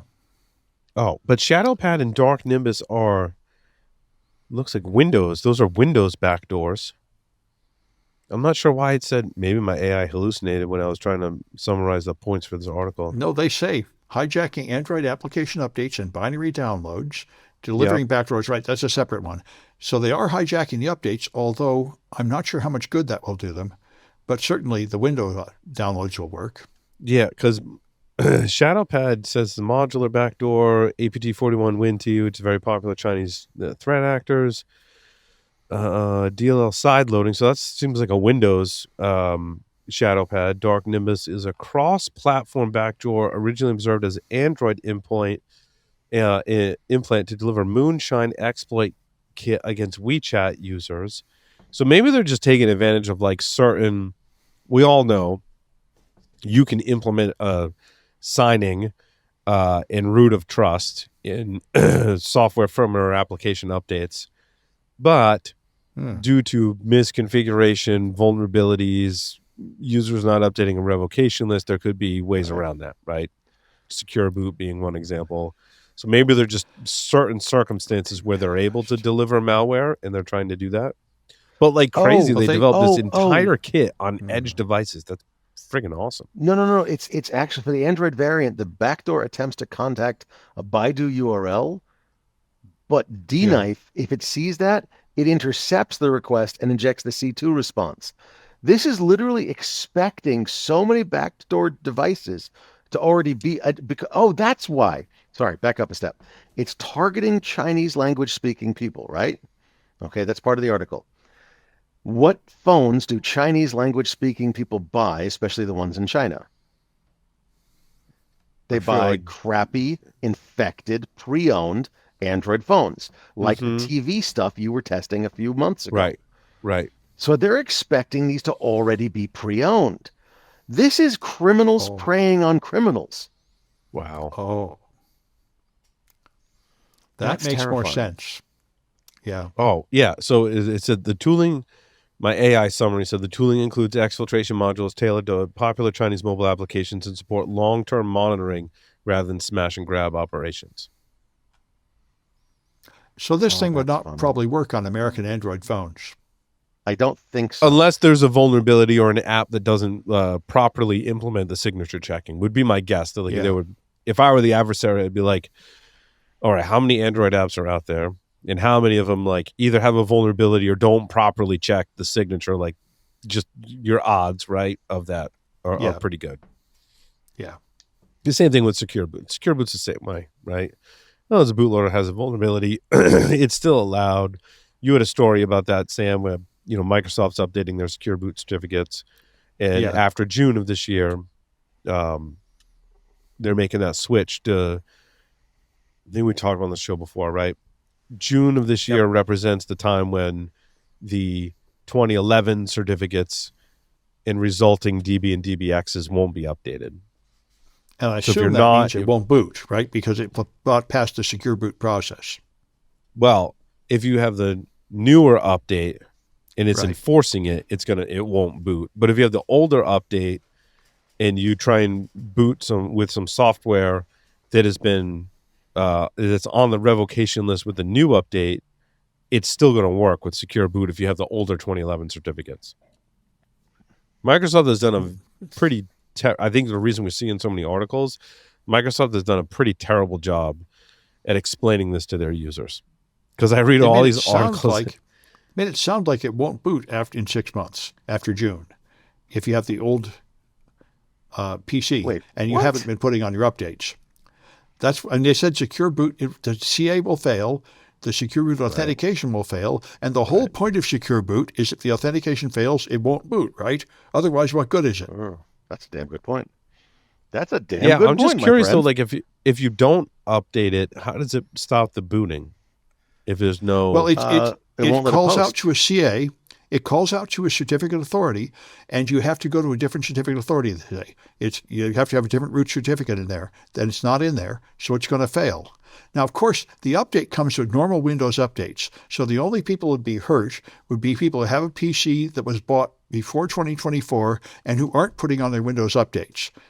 But there's probably Or quite if a it's few Windows people 10, like that. is Windows 10 Right. still getting the update? Well, that's another yes. big issue. I wonder. I hope they update Windows 10. Otherwise, all the Windows 10s are going to brick in June, which Microsoft might like, but I think the users won't like. This is interesting.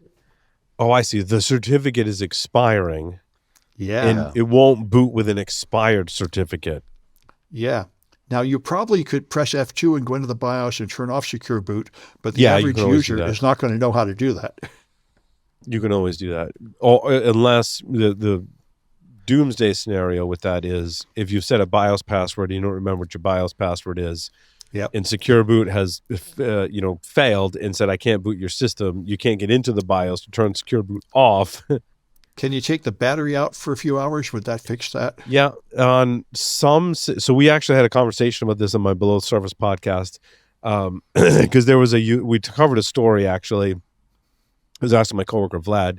He's like, dude, usually you can do exactly what Sam just said, right? You can take the CMOS battery out, it'll reset whatever volatile RAM stores that password, and you're good. Except if you have a system that has permanently stored that password in a different, spy flash chip or different section of NVRAM that doesn't get zeroed out, then what this user did is like wrote some kind of Claude code, vibe coded thing that used the HP client, the software to like reset your password or guess your password, and like it churned for like 6 months trying to brute force guess the password. Because they weren't trying to brute force the hash. They were just trying to use this utility to guess the BIOS password. But when you do that, like booting into Windows and then trying to access that password has to go through different like LPC connections internally on your motherboard, which are very slow. So he was guessing like, I don't know, one password every 12 seconds or something, which as we know is like, that's like super slow. Dog slow. So Dog yeah, slow. like 6 months later, he wasn't able to do it. And Vlad was actually one who was like, you probably could have just get a spy flash programmer, like dump that hash and then try to, use pre-calculated hashes or crack the hash offline. So I just threw in the chat, I just threw a link. It has the PowerShell commands to check whether your computer is up to date, but it brought up an interesting point. What if you have BitLocker running and Secure Boot dies? That's going to be a those problem. are scenarios I don't fully understand. There is a relationship there, and I think there's a lot of it depends there. It depends on how BitLocker is configured, depends on which system you have.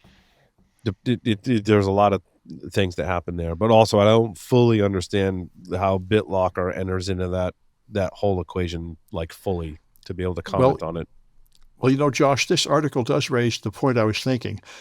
Secure Boot was not enabled by default until Windows 11. So the number of Windows 10 machines using Secure Boot is probably pretty small.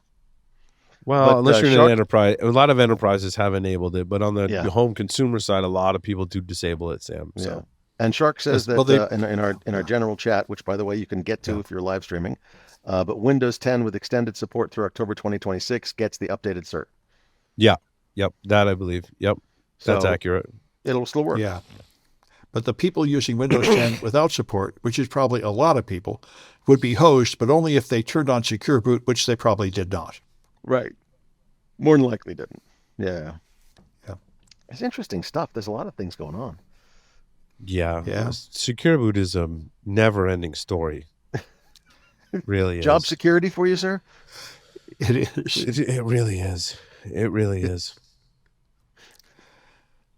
That's true of all of us, right? If our security solutions actually worked, people ask me, if your AI security works, will you be out of a job? And I say, no, this is cops and robbers. We'll never be out of a job. Crooks will always find a new way to make trouble, and we'll have to stop that. Well, define work. Like, if security works, meaning that we keep all the bad, malicious outsiders out, that's okay. We've got plenty of malicious insiders in. That's right. That's the thing. It requires constant vigilance. You have to just constantly stamp down the attacks to a tolerable level, and there'll always be more attacks. So, and when we get rid of the malicious outsiders and the malicious insiders, we'll still have the non-malicious and well-meaning but bumbling fools who are going to screw things up. Yeah, and then we'll still have people that expose their AI agents to the internet, so anyone can run commands on their system. That's still blowing my mind, by the way. Yeah, you're still looking at that. You're still looking at the pew pew map, aren't you? I'm like, oh my god. But speaking of exposing things to the internet, your story number 14 is pretty good, man. I like that. The Shelly IoT door controller. Oh, like how does this happen? Like how does it? So the IoT door controller, right? Shelly IoT door controllers, and I didn't dig into this super deep, but what I gleaned was similar to a lot of IoT devices, right? It creates that unauthenticated Wi-Fi network during setup. And I've seen this before, where devices do stuff during setup that once you set it up should be disabled, but really aren't. And that's what this does, is it creates that unauthenticated Wi-Fi for initial setup, but never turns it off, which means anyone who can connect to that Wi-Fi network unauthenticated can control your IoT device. And so anyone within Wi-Fi range, what my AI summary said, can connect to the device's AP, control relay, including for garage doors, creating a physical risk. But I like your original question, how is this even possible? I thought a Wi-Fi card had to be in either managed mode or master mode, and they're implying it somehow is in both modes at once. You've joined a network, and yet it's still acting as an AP. How is that even possible? Maybe there's multiple radios in the damn thing. I was going to say, it could be multiple radios, or there could be like some kind of virtual stack on it, like, Ubiquiti devices. I can create multiple Wi-Fi SSIDs on the same radio. So that can be a software thing. Oh, okay. Well, it is pretty I actually do that in my Ubiquiti environment, because there's a lot of crappy, like with some of my TVs and entertainment devices, they just hate like modern Wi-Fi networks. So I have to create stupid Wi-Fi networks for them to connect to. Otherwise, I'll have all kinds of intermittent issues. But also the Wi-Fi stacks on some of those also aren't great. And I still have issues because I'm like, why are you going to the access point that I have outside my house on the front porch rather than the one that you have almost a direct line of sight to at the top of the stairs? And like, it just won't. So then you have to go to Ubiquiti and you have to be like, you know what, this device, make sure you always lock it to this AP. Yeah, I've been using that. But it also gives you the luxury of when your kids don't cooperate and I go, block. Yep, block. And my son's like, what? Because, the 4G, 5G stuff doesn't work great in our home. So when I do that, thankfully, they lose connectivity on their phones. Oh, gosh, I'm sorry. Did that TV not work? And your computer not work? And your tablet Xbox doesn't work. I'm like, oh, maybe you should have taken the trash out and into the dishwasher like I asked you the past 3 times. And after 3 strikes, you're out. And then he magically comes downstairs like, oh, blah, blah, blah, blah. I'm like, well, do your chores, and then you get Wi-Fi back. I'm like, you mess with Dad, you lose Wi-Fi. So that has like... Paul, morale, the floggings will continue. The Wi-Fi morale improves. Wi-Fi disconnections will continue until morale improves. Have you ever done the thing? And I plan on doing this. I'm leave a note, and it says the Wi-Fi password will be revealed when I receive pictures of chores having been done. Here's your list. Yep. This reminds me. I had a friend who would go home and visit her parents, and couldn't ever talk to them because they had Fox News on all the time. So she snuck out and unplugged the antenna and said, gee, guys, the TV is out. And then everybody got along. It's amazing how the TV is only out when she's there. Right? That's right. She just goes, well, I have an anti-technology aura. Sorry. That must be it. What am I I could be really mean, though, and I could just intermittently block access, which would be super annoying. They haven't pushed me to that point yet. You're going to have to build an API call. No, just build a Python script with an API call. Yeah. It just goes and blocks it for about 5 minutes, then unblocks it for 5 minutes, and back and forth. Remember from like 8 years ago, those Annoyatron things that would just make a beep and you hide them somewhere and it makes a beep like at random times to drive you insane? Oh yeah, you can build those. Yeah. No, no. What you do is you build that Python script with like 4 levels of annoyance, Yes. and as you know, every time they don't do a chore, Tick, tick, tick. gosh, the Wi-Fi is really bad, Dad. Is it? Yeah, it's only working like 1 minute of every 5. How many times have I asked you to do the chores? 17 times. I don't know, man. Maybe there's a connection. Dude, that would be. You got to do it. You have to do it. You know you need to. I know. I My think kids they're annoy gonna have me. to- I feel like I need to get That's back a at them and tech annoy segment. That's a tech segment right there. them. How to man. annoy your kids. How This to is the annoy kind your of kids thing- and get crap done around the house. You know, I bet this is the kind of advice you get from an AI therapist, you know. Yeah. Oh no, you get this from a frustrated parent who is tired of telling his kid to clean her room. Yeah. I They am tested you. literally Yeah. my 7-year-old cleaning her room is a god blessed battle. Yeah. I remember being that kid, just like now. It's boring to clean my room. I'd rather be with comic books or games or something. I agree. Dude, I have dealt with inmates in federal prison that are easier to deal with than my child. Yeah. Well, good. Your Welcome to child is doing parenthood. pretty well then. I want to talk about the RCE that AMD won't fix in the article that Yeah. went off Ooh, the yeah, internet. please. This is Yeah. not the first time this has happened where those that listen to the show know, like, it's not a secret. I use Feedly to aggregate all my news. And I use a bookmarking service.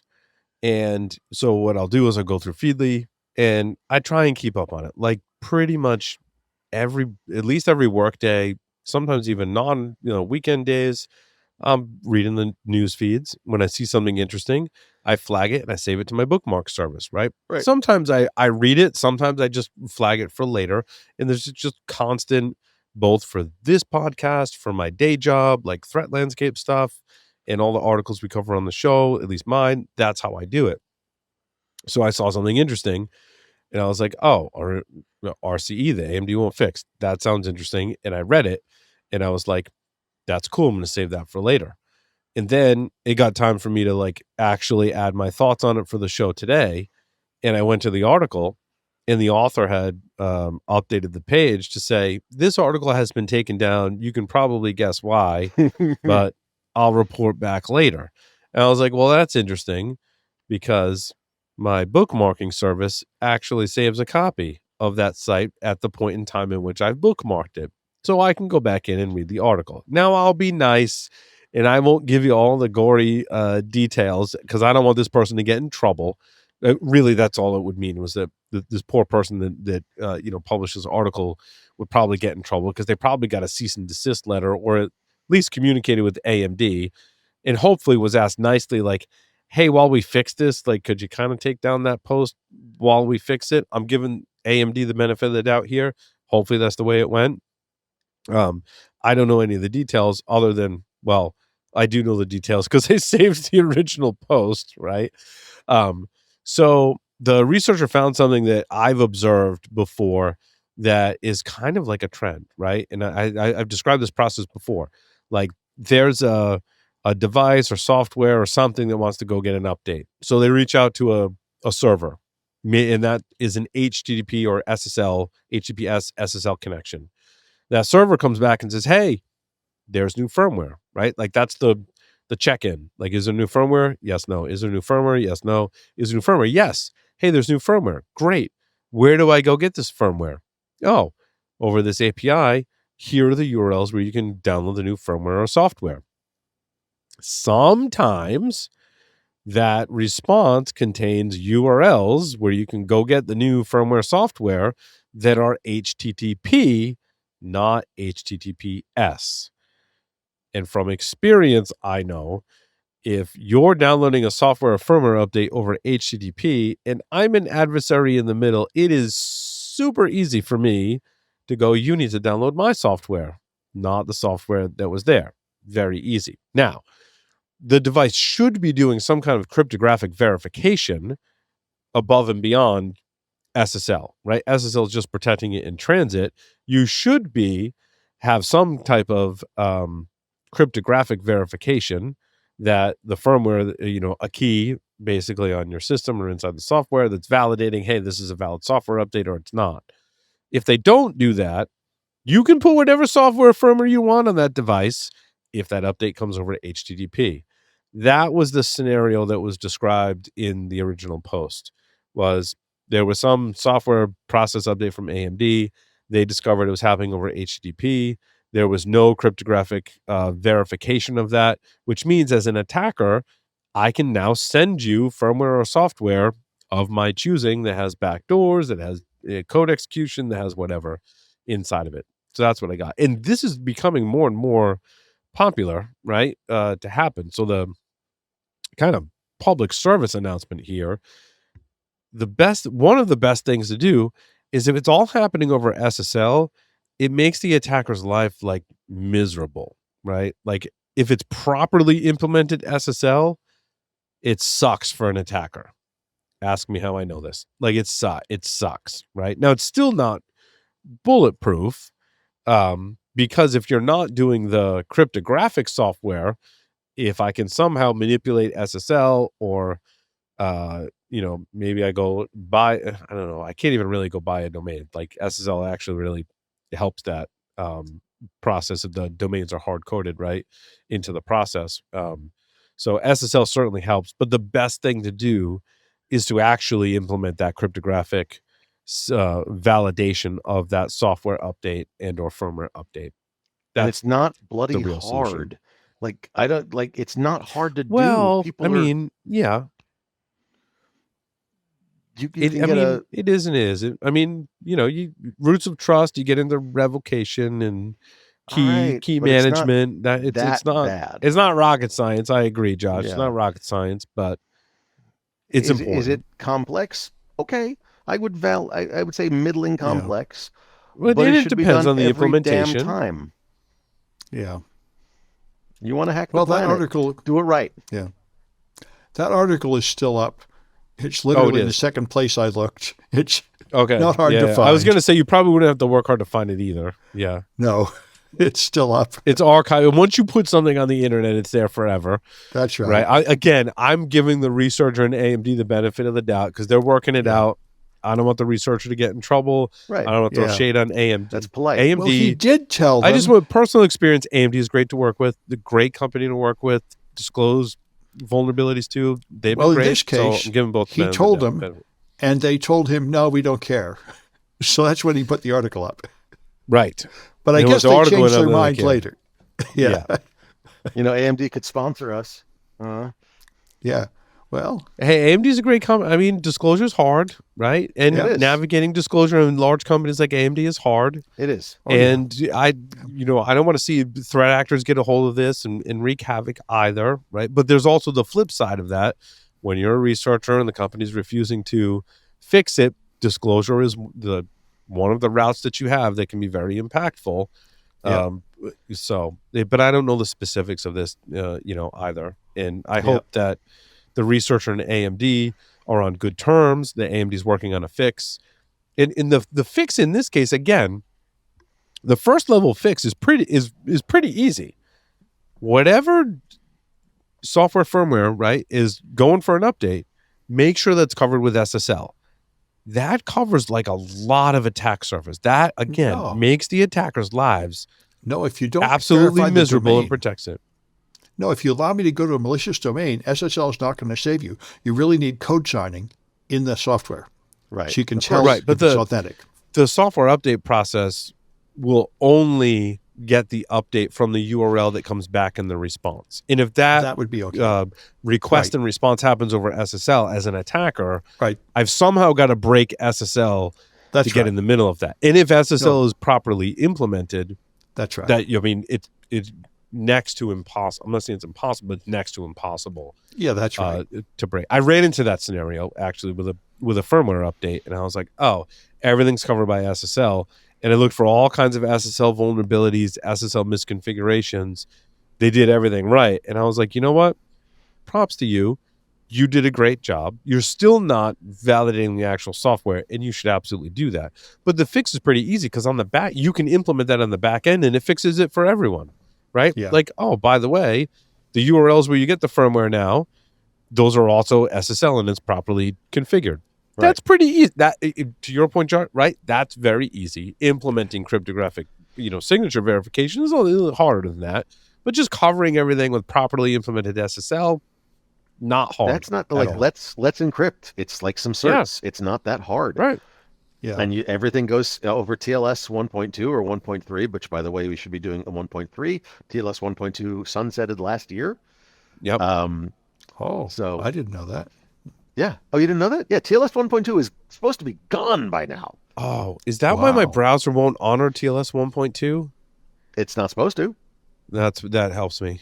Yeah, I was wondering that. I have an older firmware version of something that's TLS. I believe now it would say is TLS 1.2. Nothing will connect to it. Well, a lot of things still work on TLS 1.2 because people don't want to go to TLS 1.3. It's got some feature problems, and it's a bit more overhead. So people are like, if nobody else is upgrading, are you upgrading? No. You upgrading? No. Screw it. I'm not upgrading. Yeah. But we're supposed to be TLS 1.3. That's going to come to a head in 9 years when NIST disallows in 2030 all of the cipher suites that are TLS 1.2 acceptable. Maybe that's not my problem. No, browsers still have to honor 1.2 then, They right? still have to honor 1.2 until 2035. Okay, so that's not my issue. My issue is different. Because I was thinking I have something that's an older firmware version Could it be where 1.1? TLS works fine, and then I have something that's a newer firmware version where I'm having SSL connection issues, and I'm not sure why. I don't know if it's a bug or something. Yeah. That's weird. So the Is older that weird? version works, the newer version doesn't. Of the firmware, correct.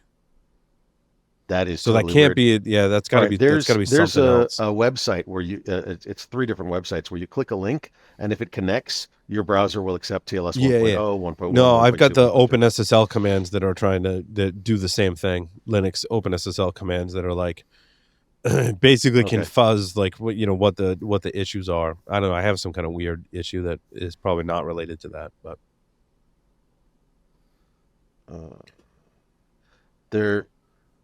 So I just got there's an intelligence service that I have an account with, and apparently it's they're still El going Paso with was shut down because of aliens. That's what no your intel drones. is saying. No, Still drones.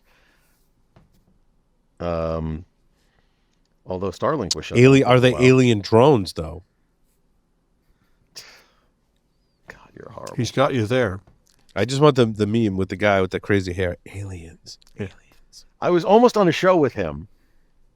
I remember when you were on a show on the I've been History on Channel several because TV he's a shows. History Channel guy, But right? I Were was you on the almost History on a Channel? show with the aliens guy, and I'm like, I have to be on the show with him, and they're like, we thought about it, and we're not going to do it. Okay, fine, whatever. Oh, But, you yeah. reminded me of the time where I was watching. Was it the History Channel you were on? Yep, History Channel. I was watching some show on the History Channel, laying in bed. My wife's getting ready. She's falling asleep. I'm watching the show, and Josh comes on my TV, and I'm like, sweetie, look, it's Josh. She's like, what? I'm trying to fucking sleep you. I'm like, this is my friend Josh. I'm like, he's on the TV. It's awesome. I'm like, I America's know Book of him. Secrets. I know him. It was America's Book of Secrets. I was on one of those episodes about video surveillance and stuff, and somehow they found me, and they asked me lots of questions about it. So it was kind of fun. I got to go to New York and pose as a talking head, But that was one of the last times I've done that. So I guess I'm not interesting anymore. It's okay. I wouldn't sweat about TV, dude. We've all had our foirays with TV. It's a volatile industry, man. Oh, it is. So. From what I hear, in fact, I hear a lot of people say network TV doesn't reach anybody anymore. What reaches people is podcasts. Really? Yes, but it's a pretty saturated market in podcasts too. Completely. I want to talk about Epstein. Oh, good. I hate talking about Epstein, but yeah. I love watching documentaries, and I've watched some of the Epstein related. There's the Epstein documentary, and then there's there's the woman there's a documentary about her, the Maxwell lady. Maxwell, maybe. Yeah, the Maxwell lady has a documentary. Diddy has a documentary, which is absolutely fascinating actually Man. to watch the Diddy document. Like there was some eye-opening stuff in there, especially if you follow hip hop as closely as I have. There was stuff in that documentary that like let you put some of the pieces together about who likely killed Pac and Big. Was what I was watching last night. I was like, can you shut that TV off? I'm like, no, it's just getting good. What are you talking about? How are you sleeping right now? Like, this is just getting good. Like, all the pieces are coming together. It's crazy. But Epstein, my story number 8, as we know, Epstein had the big, I don't want to, it's not a leak, a dump. What do you call the Epstein files? The Epstein files. The Epstein files. It's a filing cabinet full of paper and digital documents and everything else. Yeah. And there are several people in the community I hate that have been named there. I know. I hate it because it's so super shady. He was like the super pedophile. Yeah. Is that and murderer and which makes it, everything. makes it like, it's just so super creepy. But now nerds like us have data to go through, and that data has been released, and nerds will do what nerds are gonna do. I don't know what, like, how much, what's been redacted, what hasn't in the Epstein files. But so there's a GitHub that you can see which of your LinkedIn connections appear in the Epstein files. I think, outside the show, we've had conversations about people that we know, people in the security community that have showed up in the Epstein files. I don't want to name anyone. I don't want to say anyone should be under scrutiny or not under scrutiny based on all of this. Like, I'll leave that for an exercise to the reader. Apparently, he at least tried to go to DEF CON as the evidence that we have. But what's interesting... Not that that's anything against DEF CON. It's fascinating. No, certainly not. But, the information's out there, right? And nerds are going to try and put pieces together. But one of my favorite, other than you can check your LinkedIn connections, see if they appear in the Epstein files. One of my other favorite items from the Epstein file release is somewhere in that archive, there is a picture of a laptop. And on the bottom of that laptop, in the picture, there is a Windows 10 product key. And from what I've seen online, it is absolutely valid, which I just think is like an Easter egg. I'll let everyone kind of go, you need to decompress and go do something ridiculous. That's horrible. I forget what the website is. Someone created a website that emulates like Google Photos and Gmail. It's Gmail. Gmail what is it called? Gets you into the Epstein. I think it's gmail.com. It's the Epstein mail. You can navigate it as Epstein. Yeah. So you can navigate it as Epstein, go through the emails and search and stuff like that. And last week I was conversing with one of our other hosts, and I was like, dude, somewhere in there's a Windows 10 product key. And then I was literally just scrolling through photos, and I was like, holy shit, there it is. I'm like, dude, check it out. Like, look, it's a Windows 10 product key. I'm like, I saw a video where someone found that and said it's totally valid. I don't know if it's still valid now or whatever, or if they were just faking it and saying it. But there is a picture, and it's interesting to go through the pictures and look at it as nerds. We were talking about before the show. A lot of pictures in there are from the super creepy island. And there's a lot of Ubiquity gear with a lot of cabling. We're just kind of going through and like looking for weird shit, right? Which is, it's creepy. It's a rabbit hole to go down that I don't recommend you go down. But again, if you want to go through it and find I kind of term it as an Easter egg. Like, there's a Windows 10 product key somewhere in there. The Epstein product key. Yeah, the Epstein product key. Along with a lot of other stuff that you probably, some of which you don't want to see. And then I just closed the website. I'm like, oh, I'm done. I went down the rabbit hole. I'm done. But yeah, there's a product key in there. Dear God. Yeah. I think we're good. Yeah. I think that's a good place to close out. Sam, Josh, thank you so much for doing the show tonight. Thanks, everyone, for listening and watching. We'll see you next time. Over and out.